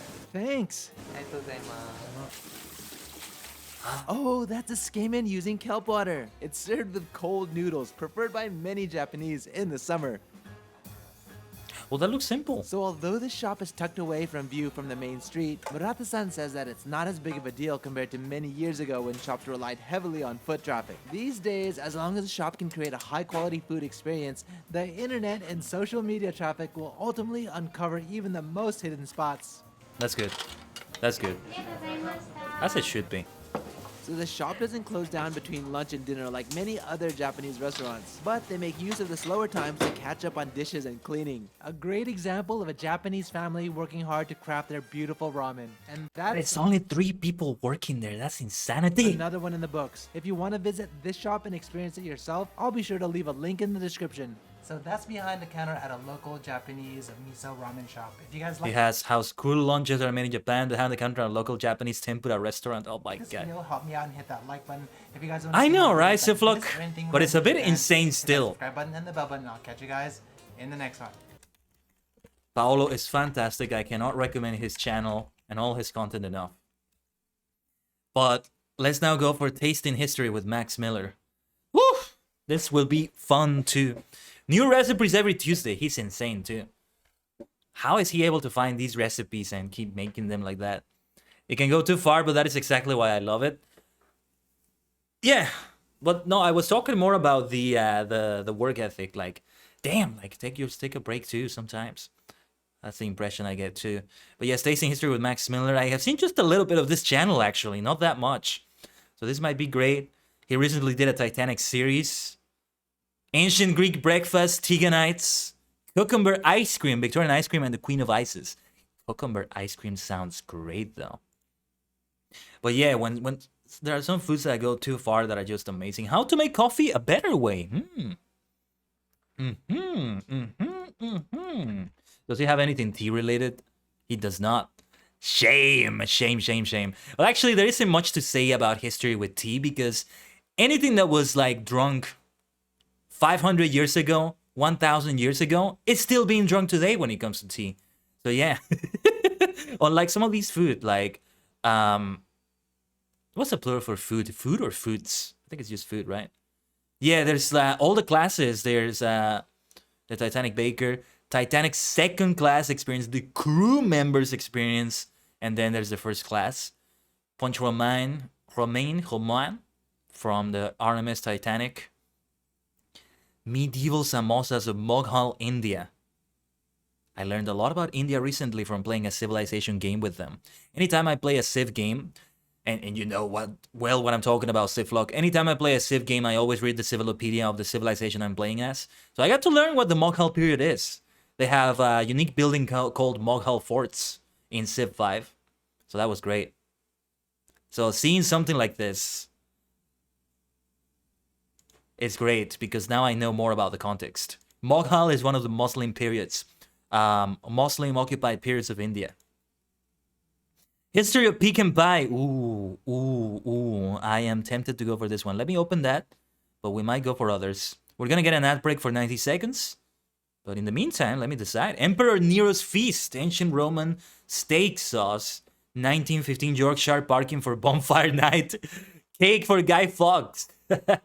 Okay. Why Vampires Hate Garlic, a Transylvanian recipe from 1580. Johnny Appleseed, American Weirdo. Apple and cheese pie from 1553. Interesting. Making a wedding cake from 1769. Wow. There's one from 1840, then 2021. Weird wedding traditions and the wedding sip. Gladiator Gatorade. What is that? Nanda, sorry. Feeding a Roman gladiator, Roman poles. Viking blood bread, the Viking feast. Ugh. Captain Kidd's punch from 1688. Pirate or privateer? If you ask him, he's gonna say privateer probably. But some people thought he was a pirate. That's an entirely different story. Pirate guacamole and bumbo. Ho ho. 1903 peach melba. The London beer flood of 1814 feeding a medieval knight. Ancient Egyptian tiger nut cake. Ancient Egyptian bread is a fascinating topic. I think it was an ancient Egyptian bread video which made me discover this channel. The talking cows of ancient Rome. What? A history of ice cream, a recipe from 1789. 500-year-old pizza versus today. How to feed a Roman emperor. Vitellius and the year of 4 emperors. Irish stew from 1900 and the Irish potato famine. Ancient Roman honeyed pork. Some of these dishes sound so interesting though. Yeah. Adobo. I've heard about that. I think I've tasted it and I don't like it personally. Filipino or Spanish. Fabulous French feasts of the 1700s. The legendary medieval cockentrice. Aztec chocolate, blood, and spice. I'm very interested about this one. It says that I watched it, but I didn't. I just looked at it briefly, but I didn't see the whole thing, if I recall correctly. When you have good quality chocolate, and mostly it tends to be chocolate from Mexico, you want to create it just with water. Listen to me. Listen to me. I know what I'm saying. It's not something you make with milk at all. Do not add any milk to it. And you'll thank me later. Have it hot, preferably. But it can also work if you just do it cold with ice. Unwrapping Aztec tamales, the tamale wars. Skinny monk versus fat monk. I saw a little bit of this. Medieval rule breakers. I kind of want to watch this one. We might. Depends on the time we have left for today. I'm opening some videos. We're not going to watch all of them. I just have them. Making medieval meat like a Viking. What did medieval peasants eat? Sylphium, the lost aphrodisiac of ancient Rome. Or were you interested in anything you were seeing here, Siflock? Maniacs? Let me know in the chat. The bread of ancient Rome, Pompeii's Panis Quadratus. Pompeii, AD 79, Los Angeles, AD 2021, I think. You know, what is crazy about this is that this channel is not that old either. But they are, you know what, they provide such great production value and such high quality content that, boom, they're already at 1.19 million subscribers. Let's go. They started with medieval cheese, 400-year-old buttered beer. Wow. Let's take a look at pecan pie. On the horizon, my mind turns to pecan pie. Pecan? Nobody says. Yeah, I was pronouncing it as pecan, right? Pecan. No matter how you pronounce it, I love this stuff. But before we had this modern gooey, corn syrupy concoction, what did it taste like? Well, today I'm going to find out by making a syrupless 100-year-old recipe for Texas pecan pie. Syrupless. So thank you to Bright Cellars for sponsoring this video as we make the original. For Texas pecan pie. Hold on. This is... Does it say what the history is right here? 70... let me see. Okay. Well, never mind. I was just interested. Pecan pie. He's gonna say in the video probably. Tasting history. We might skip over parts of it because it does get a little bit like long here. Give me a second here, everyone.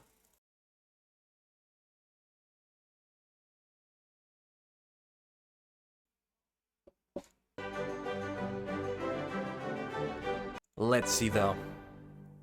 So the first. Oh, actually, this is a short video. First mention of pecan pie that I could find came from Harper's Bazaar in 1886. Pecan pie is not only delicious, but 1886. So yeah, this is an American thing from the looks of it. I was just interested to know if it was something in America or something that was in Europe, originating there. Is capable of being made a real state pie. Real state pie. Admirer said.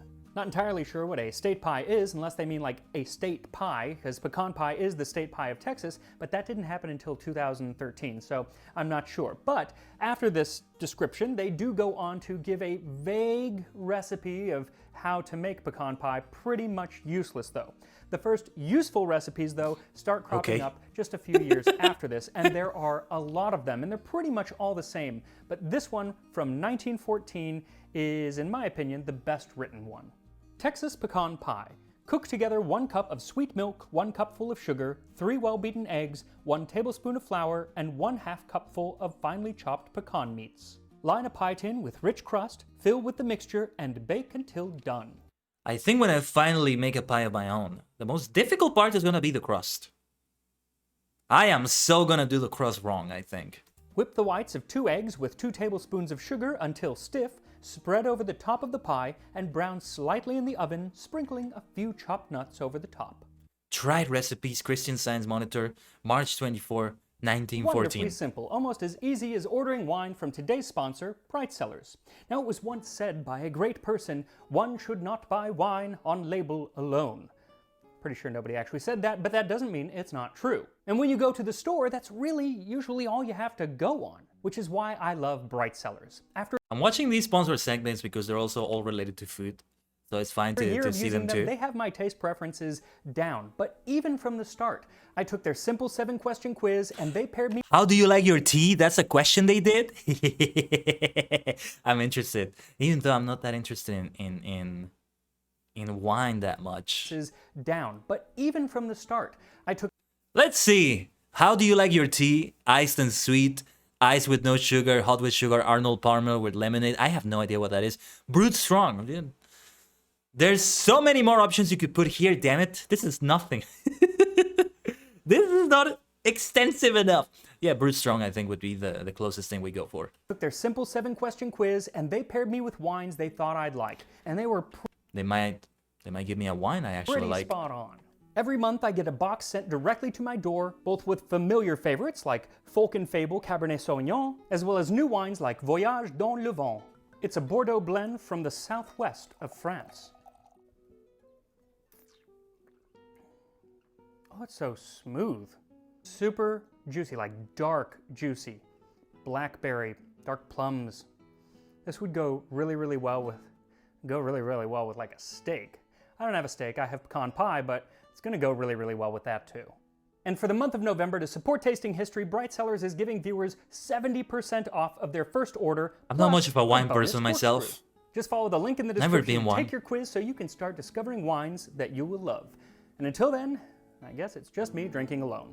So for this recipe, what you'll need is 1 cup or 235 milliliters of whole milk, 1 cup or 220 grams of brown sugar, 3 eggs, 1 tablespoon of flour, a half cup or 65 grams of finely chopped pecans, a pinch of salt, plus some additional chopped nuts for the top, or, as some other contemporary recipes called for, a layer of nuts on top of the filling, which is actually what I'm going to do because it's just more nutty.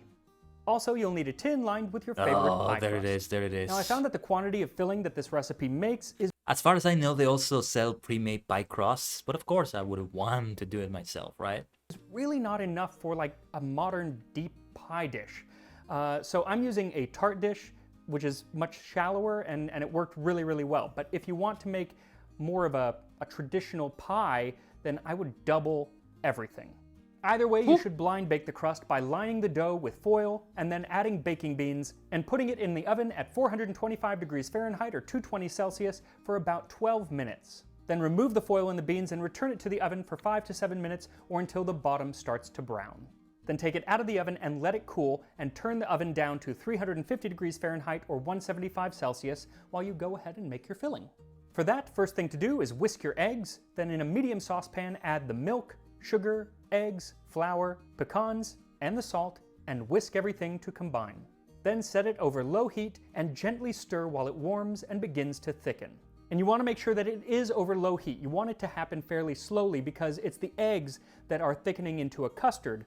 If it happens too fast, then they just scramble, and that's going to make for a really gross filling. But after about 7 or 8 minutes, or until it's thickened just a bit, go ahead and pour it into the pie shell. Look at now, that. Now here's where several recipes call for you to add an extra layer of pecans on top, so that is what I am going to do because I think it's pretty. Then take the pie and pop it into the oven for 30 to 35 minutes or until there's just a slight wobble in the center. Not bad. And while it bakes, I would love it if you would hit that like button as I teach you about the history of pecans and their associated I'll do it, pies. Max. I'll do it, Max. Especially since I'm not in full screen right now, right? Time for history! Pecan comes via the French from the Algonquin word pecan, meaning any nut that needed a stone. You know what is something I also love to watch a lot? I haven't done it as much because it's very time consuming. It's also documentary history videos. I love watching them.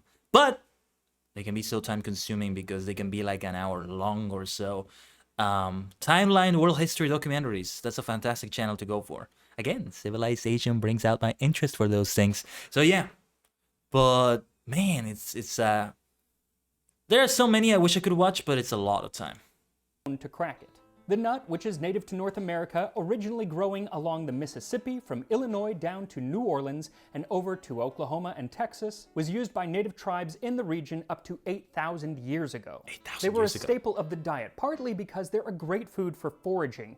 Even months after they fall from the tree, they're still good to eat. Also, the oils could be used to thicken soups and broths, and the pecan could actually be used to make a fermented drink that was semi-alcoholic and intoxicating, and ain't nothing wrong with that. Now, the first Europeans to encounter pecans were the Spanish. In 1541, Hernando de Soto described a new kind of walnut with a softer shell and formed like bullets, which the Indians kept in huge stores in their houses. And these were undoubtedly pecans. Now, for my money, I'm really glad that the Spanish name did not stick. They called them Nuez de la Arruga, which translates roughly to wrinkle nut. And a wrinkle nut pie just doesn't sound as appealing as pecan. That's now, a terrible for most of its name. history, the pecan was a wild tree. The first orchard not even being planted until 1772 in Long Island, New York. And it was around this time that the nut became very popular with the English colonists. Thomas Jefferson really enjoyed the nut, though at the time he called them Illinois nuts, and he gave some in 1775 to George Washington, who then had them planted at Mount Vernon.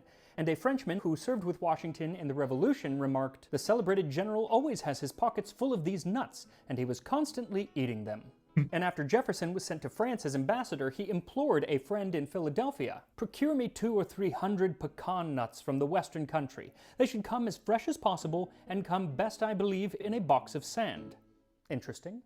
Now, the problem with these wild pecan nuts, or the planted pecans, were that their flavor was unpredictable. They could be sweet or very, very bitter, even coming from the same tree. The way to improve the consistency was to graft them to an existing tree, and there were times that it was done in the early 1800s successfully, though not at a very large scale. It wasn't until 1846 that an enslaved gardener at Oak Alley Plantation named Antoine successfully grafted 16 trees and later another 100 trees. And it's the nuts from What happened to Antoine, though? What happened to Antoine? Hopefully he stopped being a slave. those trees, At least because of that. that 30 years later, at the Philadelphia We shall see. Centennial Exposition, won Best Pecan for their remarkably large size, tenderness of shell, and very special excellence. So side note, I tried to actually learn more about Antoine, and it turns out there isn't a lot of information that I could find on him, which is not surprising.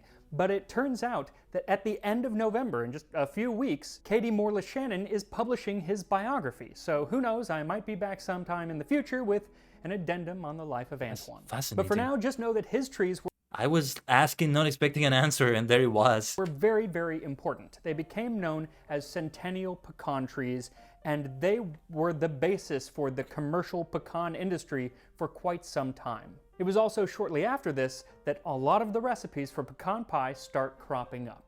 Now, some say that the pecan pie was invented by French colonists in New Orleans, and there is some evidence going back to 1758 for pecan pralines or pralines in New Orleans, but pie, not so much.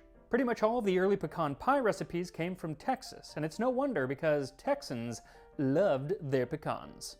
Tyler is a Texas town with about 12,000 people who eat a carload of pecans every year. If New York ate pecans at the same rate, it would consume our whole crop.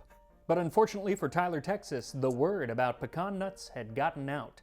One of the early proponents of the nut was the head of the Battle Creek Sanitarium in Michigan. He actually said that being high in iron and lime, pecans could completely replace milk in a person's diet, which is a little ironic, seeing as the man was Dr. John Harvey Kellogg, inventor of Kellogg's cornflakes, which you eat with milk, not pecans, and that's probably why his brother was in charge of the business.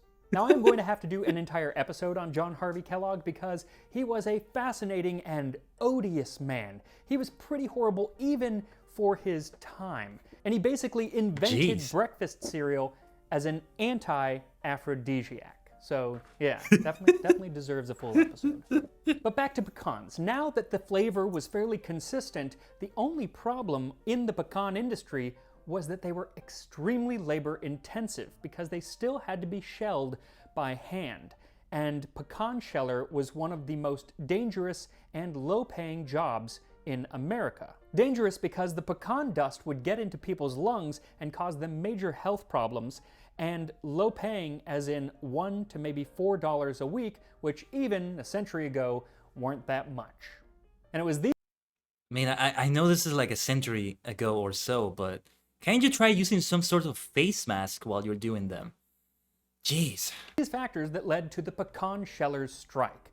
You would think the not the workers, but the people in charge of those workers, slave owners, or well, not slave owners, because this is the early 20th century, but you know, the next thing to slave owners at the time, they just don't care.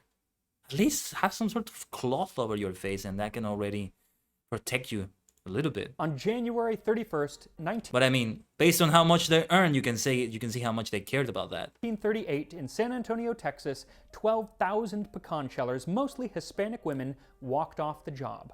Now, after almost 2 months, the strike ended, mostly in favor of the shellers. Unfortunately, at around the same time, a pecan shelling machine came on the market, and within just a couple of years, the job of pecan sheller was no more. But it was a time when pecans became their most popular due to 2 factors. First was World War II, when pecans became a replacement for meat when meat was scarce. And the second factor was the popularization of pecan pie. Now, like I said, in Texas and some other southern states, pecan pie had been around for quite some time, and mostly in the form that we are making today on the show. But in the 1930s, Caro Syrup started slapping recipes for pecan pie using their syrup on every bottle of their corn syrup. Hey, I mean, I love syrup. I love syrup so much. Now the company, so I'm kind of partial to this sort of thing, claimed that it was the wife of a sales exec who invented the pie when looking for new ways to use their Caro corn syrup. And that is patently false, but they were responsible for making it as popular as it has become. But popular or not, in 1942, the pie came with a warning.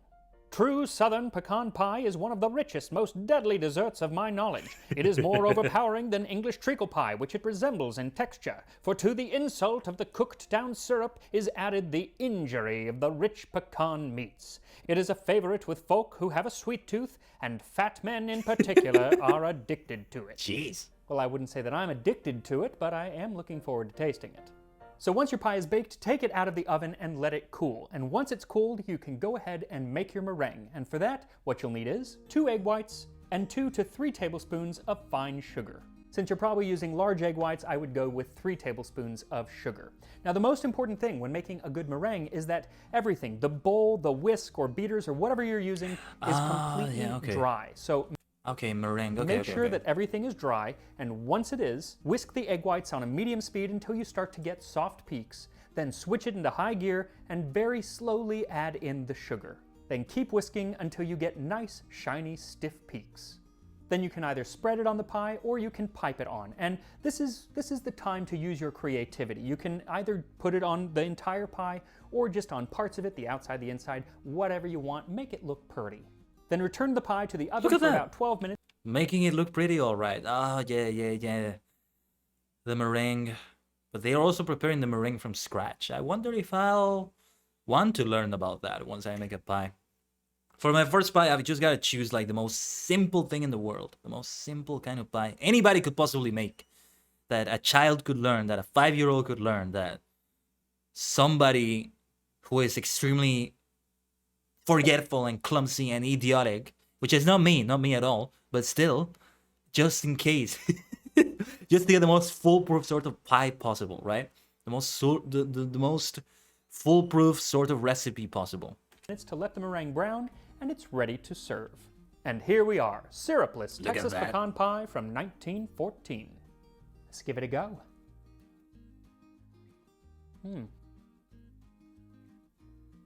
That is great. I gotta say, I like it more than regular pecan pie. It's not as sickly sweet. Not that I mind sickly sweet, but it's not as sickly sweet.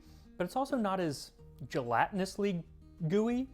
It's more of like a that already looks so good because it's a custard, really, and you get a little bit of the crunch from the nuts inside, but then you get a lot of crunch from the nuts that I put on top. I would go ahead and do that, even whether they're chopped nuts or whatever, just kind of because they get toasted a little bit when they're on top. And that really helps with the texture. It's also more of a pecan pie. That's the flavor that I'm getting. It's the pecans rather than just the syrup or the sugar in this case. And that's what I want. Pecan pie. Pecan. So if you make this pie, make sure to Of share course. a picture with me on Instagram or on the Tasting History Reddit. Hey, can we get into a little debate here, maybe, of the pronunciation? No, I think honestly it's a potato situation because I pronounce it pecan. I've always said it like that, but well, now hearing Max say it like this a lot, I think I'm more partial to saying pecan pie. Or Discord. I'll put links to those in the description. Last year for Thanksgiving, a lot of people made the pumpkin pie and shared pictures, and I just love that. And if you haven't I might want to join his Discord though. seen the pumpkin pie episode, I will put that right here and just click and Pumpkin pie from you can watch it right 1670. now. I'll see you next time on Tasting History. I want to see more pie videos from him. Let's go. Let's go. That sounds great. That sounds great. What other pie videos does he have, I wonder? Again, it's my huge interest in pies. I sound like such a hobbit, don't I? Like I would be right at home in the Shire just with my tea obsession and with my apparent pie obsession. Oh yeah, we saw this one, apple and cheese pie from 1553. That sounds so simple yet so effective. I am interested in this one. You know, maybe I'll just save these for later if we don't have time to watch them today. Pies for a medieval night. Right, these are like the smaller kind of pies. What did you call those kinds of pies? I've seen street vendors sell them sometimes. I've taken some of them. When I was a while ago in one of my schools, when I still went to school, centuries, millennia ago, there was a vendor that had like a bunch of these little pies in them, and I would get them sometimes. Scapi's Renaissance Herb Torte. Torte? Victorian mincemeat with actual meat. Okay. 450-year-old pumpkin cheesecake. Sounds fascinating. A tart to topple a king. Lombardy custard. I am very interested in this. Lombardy! Can't take all the credit for Richard II's downfall. Richard II? Oh, no, wait. When I hear about the Lombards, the first thing that comes to mind is Charlemagne. And I think, Charlemagne brought down Lombardy and conquered it and just put it as part of his Frankish Empire. Later to become the Holy Roman Empire, but... Yeah, Desiderius. Desiderius was the last Lombard king, right? And you know how I know this? I know this from the album. Let me see. My Lord King Charles... A state of crisis has emerged, for you've incurred the wrath of the Lombard king Desiderius. That's how one of the songs starts. Cast his daughter aside, and took another for your wife. He has taken offense, and it's too late to make amends. Because it's an album that's partly music, but also partly a musical. It's telling a story too, which is real history of Charlemagne. Well, real in this dimension. Richard II, A True King's Fall. This is somebody else entirely. But I feel like we should watch something else, I think. Let's watch this one. Skinny Monk versus Fat Monk. let's take a look. But not in full screen, just in case. A few episodes back, I asked the question, how would a medieval peasant eat? And so today, I'm asking the question, how would a medieval monk eat? And the answer is like a king in many instances. It was written of the 12th century Abbot Samson of Bury St. Edmunds. He ate sweet milk, honey, and similar sweet things far more readily than any other food. Can't blame him. So him. with that as inspiration, I decided to make Doucettes, a medieval egg custard tart. So I feel like if I were in the medieval era, in the historical medieval era, I'll probably be a monk or some sort of scholar, something like that. Scholar monk, just in that way. You know how I can get very passionate and religious like passion about the things I love, like tea, like the Lord of the Rings, like Kamen Rider, like I don't know what else, but Doctor Who, yeah, stuff like that. Star Trek, oh yes. So I could work with that. Thank you to HelloFresh for sponsoring with that religious passion this video as we take a look at how medieval monks might have eaten. This time on Tasting History.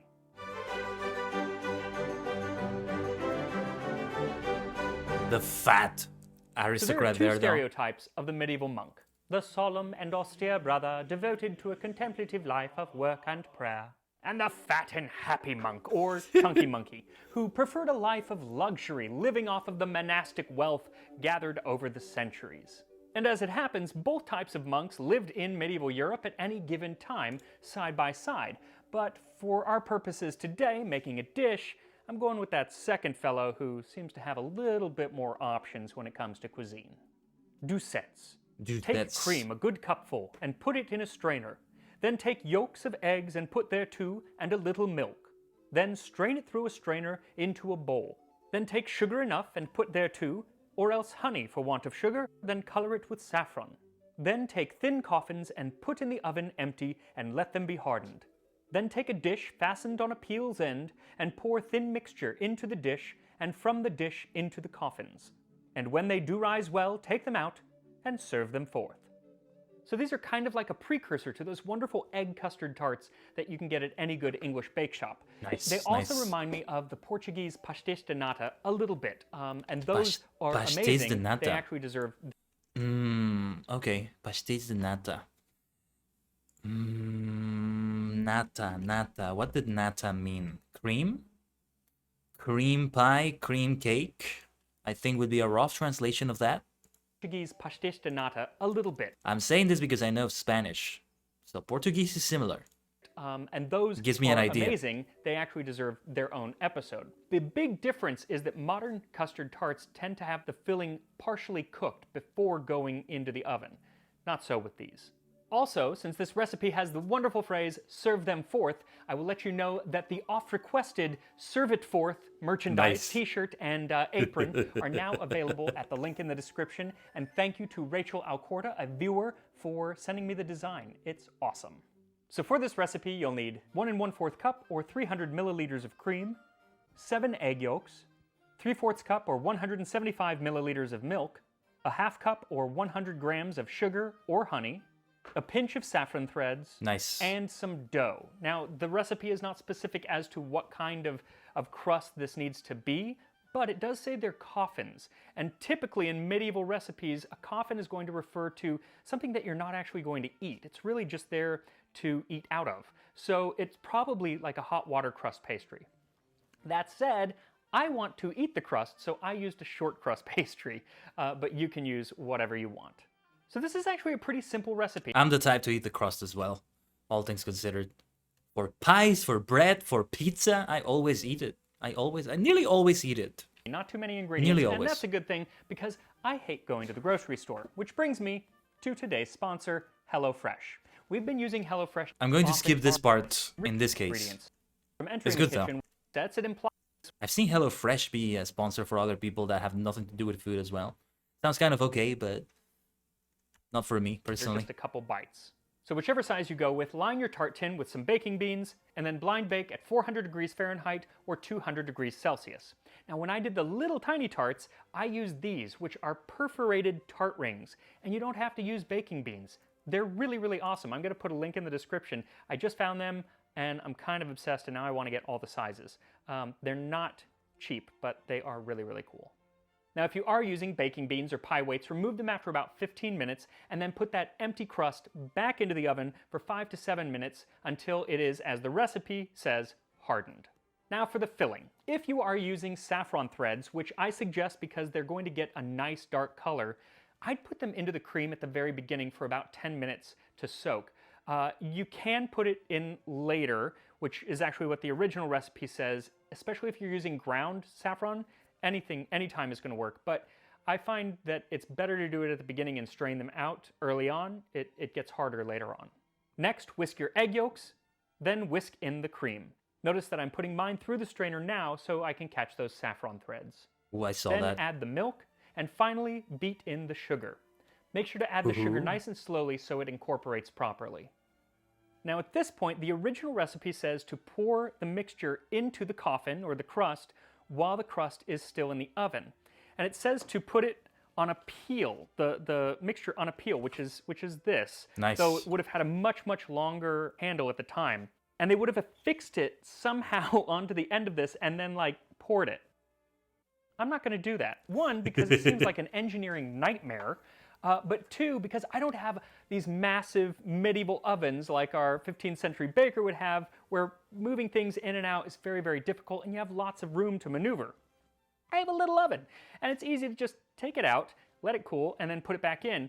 And you do want to let it cool, because if the crust is hot, as it is in the original recipe, it's going to curdle the egg just a little bit when it hits that the hot crust, and it just leaves a not very nice film kind of layer at the bottom.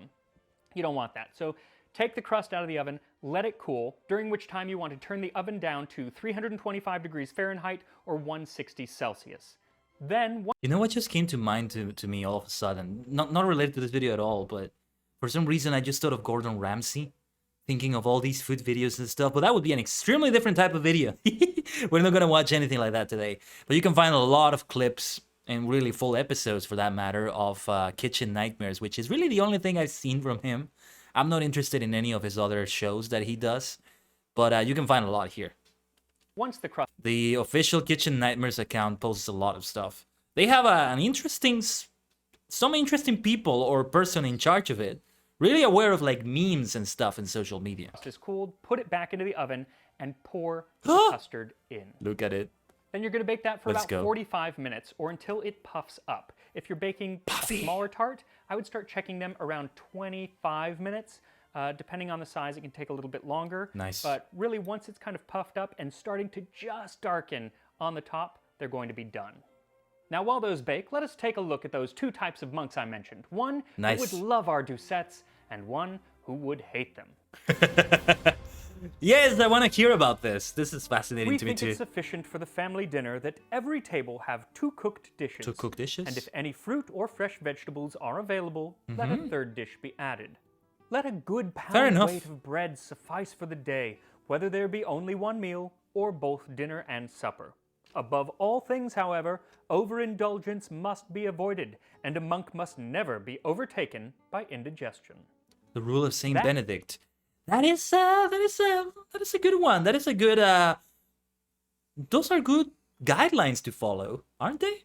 It makes it sound sensible. That was the rule of Saint Benedict, written by Saint Benedict around the year 516 AD, and it was the most influential list of monastic tenets governing the habits of medieval monks. He covered every aspect of life in a monastery and had many things to say about food. So, when we think of that most pious of monks, the first one that I mentioned, it's someone who is following the rule of Saint Benedict to the letter. So much of the year, you only ate once a day, except in the summer where you got 2 meals because there was a lot more work, except on Wednesdays and Fridays when you had to fast all the way up until supper, which actually gives me an idea. Hey Siri, remind me to develop a fad weight loss diet called Medieval Monastic Intermittent Fasting. I live in LA, so this could really be big here. An interesting note about when during the day the monks could eat. At all seasons, let the hour, whether for supper or for dinner, be so arranged that everything will be done by daylight. Now that's all well and good for St. Benedict, who lived in Italy, but what if you're a monk at the very, very northern part of Scandinavia during the winter where there's only a few minutes of daylight? All right, everyone, the sun is coming up. Now, eat, eat! You have 3 minutes until sundown! But provided that you did have time to eat your dinner, what you got wasn't going to be very exciting. He mentions that you get... That was hilarious, though. That was hilarious. 2 dishes, but really, you're only supposed to eat one of them. The other is there in case you don't like the first one. And depending on the time of year, most of those dishes would be fish and poultry. And if you want to learn a little bit more about that, specifically during Lent, because they had a lot of rules about eating during Lent, I'm going to put a link to the video that I did on Lenten foods where you can learn why beaver is a fish. And for a monk, no matter the time of year, unless you were sick, let all abstain entirely from eating the flesh of 4-footed animals. You also got 1 pound of bread, and if you must... Oh yeah, I forget about some religious rules. I mean, we're talking about the medieval era, like, a Protestant Reformation hadn't happened yet, right? But yeah, there's some versions of Christianity, I don't know about this, I don't know how deep this goes, but I know there's versions of Christianity that, even to this day, have limitations of what you can eat, when you can eat it, and yeah, like Islam is not the only one that has something like that. You know, like Ramadan. I don't know. I honestly don't know about a lot of these religions, so I'm learning. I'm trying to remember what it is that I've learned from these things. Again, some of these I've actually learned because of civilization. And gets more interested when you add more mods that give more depth to those religions in the game. But yeah, there's one that like, it's as Max said. It made sense to me because I've heard of it. I've heard Christian denominations that at sundown on Friday until sundown on Saturday, there are things you're not supposed to be doing. And that includes some things you can eat or, well, you can't eat at all, like fasting completely. 1 hemina, or about 2 modern-day glasses of wine. I love that word, hemina. Hemina, hemina, hemina.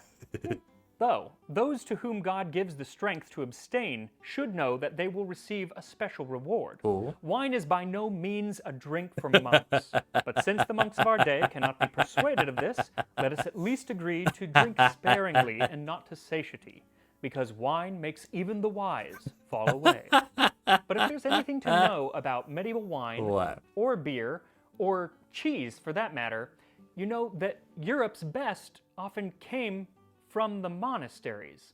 And that brings us to something even more interesting than the rule of St. Benedict, and that is how to bend the rule of St. Benedict. Because if medieval monks were good at anything, it was following the letter of the law, if not the spirit. In his wonderful autobiography. That's hilarious though, the loopholing of monks. This sounds like a fun topic to learn about. Biography, the medieval writer Gerald of Wales tells us in third person of when he visited the monks of Canterbury in England. For on the day of the Holy Trinity, at the prior's invitation, he dined in the refectory with the monks of that place. And as he sat there at the high table with the prior and the seniors, he noted 2 things, the multitude of the dishes and the excessive superfluity of signs which the monks made to one another. For there was the prior giving so many dishes to the serving monks, and they, in their turn, bearing these as gifts to the lower tables. So there are a couple rules being bent here. First, more than 2 dishes. Well, St. Benedict has a little caveat where he says that if the superior, or abbot, or in this case, the prior, gives you something, then you should take it as a gift. Seems sensible enough. So Gerald of Wales is basically saying that all of these dishes are coming out of the kitchens, going to the prior, and then the prior hands them off as gifts. That's the way around that rule. The other rule being bent here is that the rule of St. Benedict says you're not supposed to talk during meals. It's supposed to be a time of contemplation and thanksgiving for the food that you have received. But Gerald of Wales says that the brothers are making all of these signs, and all of them gesticulating with fingers, hands, and arms, and whistling one to another in lieu of speaking, so that Geraldus seemed to be seated at a stage play or among actors and jesters. So yeah, all over Europe, monks got around this rule by making a really complex system of sign language and sort of whistling language. Sounds like it's a good time to be a monk. Like, I love it. So creative. Now, some years back, there was a collection of 14th century recipes found at Evesham Abbey in England. And there's a modern book of those recipes updated, but I can't find the originals. So if anyone out there knows where you can find the original recipes... You got to go, Silas. No worries, no worries. Thank you for being here as always. Again, I hope everything went well with everything you were talking about earlier. We'll see you around, all right? Let me know. Have a good one. I really, really want to see them. But what I do know is that they were filled with recipes for ox tongue, boar, veal, and plenty of other 4-footed animals that should be verboten, right? Well, St. Benedict's rule technically only covers eating in the refectory, which is where the monks eat, so that kind of should cover everything. But if you were sick, then you would eat separately in a room called the Misericorde. And mainly in the 12th century, we start to see this happen, and throughout the next few centuries, these misericords grow from little rooms that might house 1 or 2 sick monks to being as large as the refectory itself. So basically, if you want meat and you're not sick, just go to the Misericorde and you can eat it there and not break the rules. Now, Gerald of Wales also tells us of something that is not particularly welcome at monastic meals. Finally, potherbs were brought to every table, but were little tasted. Potherbs? Potherbs refers to fresh vegetables and leafy greens. Instead, they preferred so many kinds of fish, roast and boiled, stuffed and fried, so many dishes contrived with eggs and pepper by dexterous cooks, so many flavorings and condiments, compounded with like dexterity to tickle gluttony and awaken appetite. Moreover, you might see in the midst of such abundance wine and strong drink, metheglin and claret, must, mead and mulberry juice, and all that can intoxicate, beverages so choice that beer found no place among them. There, beer among What a colorful description. It's awesome. It's amazing. other drinks is as potherbs are among other dishes. So yeah, it's clear that a lot of the ascetic monks might feel I mean, that's terrible. They should be eating more vegetables. a little out of place at many medieval monasteries, and that's because of who was becoming monks, especially later on in the Middle Ages. Now, early, it was people who wanted to live that hermetic lifestyle, happy to follow the rule of St. Benedict or other sets of guidelines set forth. That sounds and fair enough. surely that continued. But later on, especially, the people who were becoming monks were often of a wealthier class. See, Yes, I think I remember reading this about history. Like, it starts to be part of royalty, of aristocracy. Like, there's always some son or daughter. Well, not daughter. I think it's only males that were allowed to for something like this. Daughters would be nuns, I guess. But yeah, sons and daughters. One son or one daughter is guaranteed to go to the military. One son or daughter is guaranteed to go to the clergy. in most of Europe, if you had two sons, We're kind of switching away the focus from talking about food today, but it's still fun. I hope you're having as much fun as I am talking about and looking at these things. only the eldest was going to inherit anything. The Right. second son got nada. So why not give him over to the monastery where he can pray for your immortal soul for the next 30 years? But if you're a monastery and you're taking in some bratty kid who probably doesn't even want to be there, and you're expected to feed him, then maybe you want a little recompense. So you say to the, Earl of Kent or whoever, why don't you give us a little land, maybe a village? The income then will cover your son's cost. Great. And since Junior grew up in a castle eating fine cuisine, that's what he's expecting at the monastery. So you start to see spices and these fancier foods start cropping up. Now, a monk is not going to have kids, or at least kids that he acknowledges and will leave anything to. So that village, when he dies, stays with the monastery. Now, if you do this several hundred times over a few centuries and just keep amassing this land, eventually a monastery or an abbey might have a nicer lifestyle than, say, the king. And Gerald of Wales gives us a wonderful story of exactly that situation. This is The incredible. monks of St. Swithin of Winchester, together with their prior, prostrated themselves in the mud before King Henry II, and complained to him with tears and lamentations that Bishop Richard had deprived them of 3 dishes. And when the king inquired how many dishes were left them, they replied, 10. And I, said the king, am content in my court with 3. Perish your bishop if he does not reduce your dishes to the number of mine. There you go. Now, there were definitely I want to read more about this topic. monasteries It's so good. in medieval Europe at different places and at different times that followed the rule of St. Benedict or other rules very strictly. But based on contemporary writings and the contemporary feelings toward monks, the second type of monk is probably a lot more common. And I know if I went back to medieval Europe, I would want to be in that second group. Speaking of which, I think it's about time to take our doucettes out of the oven. Let's take a look. So you'll know when they're done when the filling has puffed up just over the top of the crust. And here we are. Ah, that looks so lovely. Doucettes, or medieval custard tarts. Oh, It's so cute. so good. It's so yellow. Nice. I don't think the photo conveys just how yellow the filling is. It's like a dark, it's because of that, the saffron. Wonderful. Let's give it a shot. Nice. I love these sorts of mini pies. I always like them. Sounds like a modern custard tart. I really wasn't sure what the inside was going to be like because it's unlike a modern tart where it's cooked beforehand.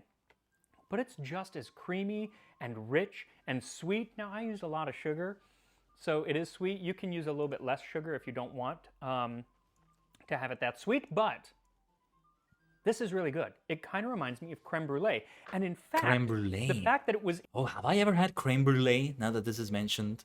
in a coffin and probably meant to be eaten like, with a spoon rather than eating the crust, it probably is like closer to a creme brulee. That's interesting. These are so rich and creamy, they make me feel like the monk from the Canterbury Tales. He was a lord full fat and in good point.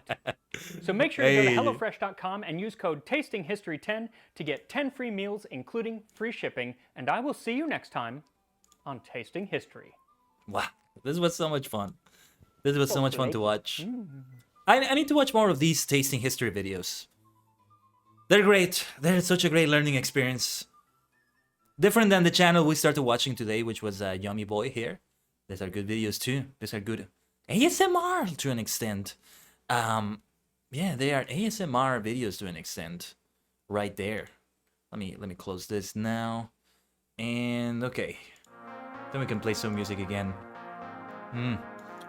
Well, that is a lot of fantastic looking food. And we even learned a lot about history there. And some other things related to Japan when we saw that miso ramen video. Not bad at all. Not bad stuff at all. Wow. Wow. With that being said, I think it's a good time to wrap it up right now. I already know who we're gonna raid. I already was able to look at who was live. So let's not waste any time with the invasion from another dimension here. And let's see who we can raid. I mean, I know who we're gonna raid. We're going to raid today Sonomikan, also known as Karate Bug Mom here on Twitch.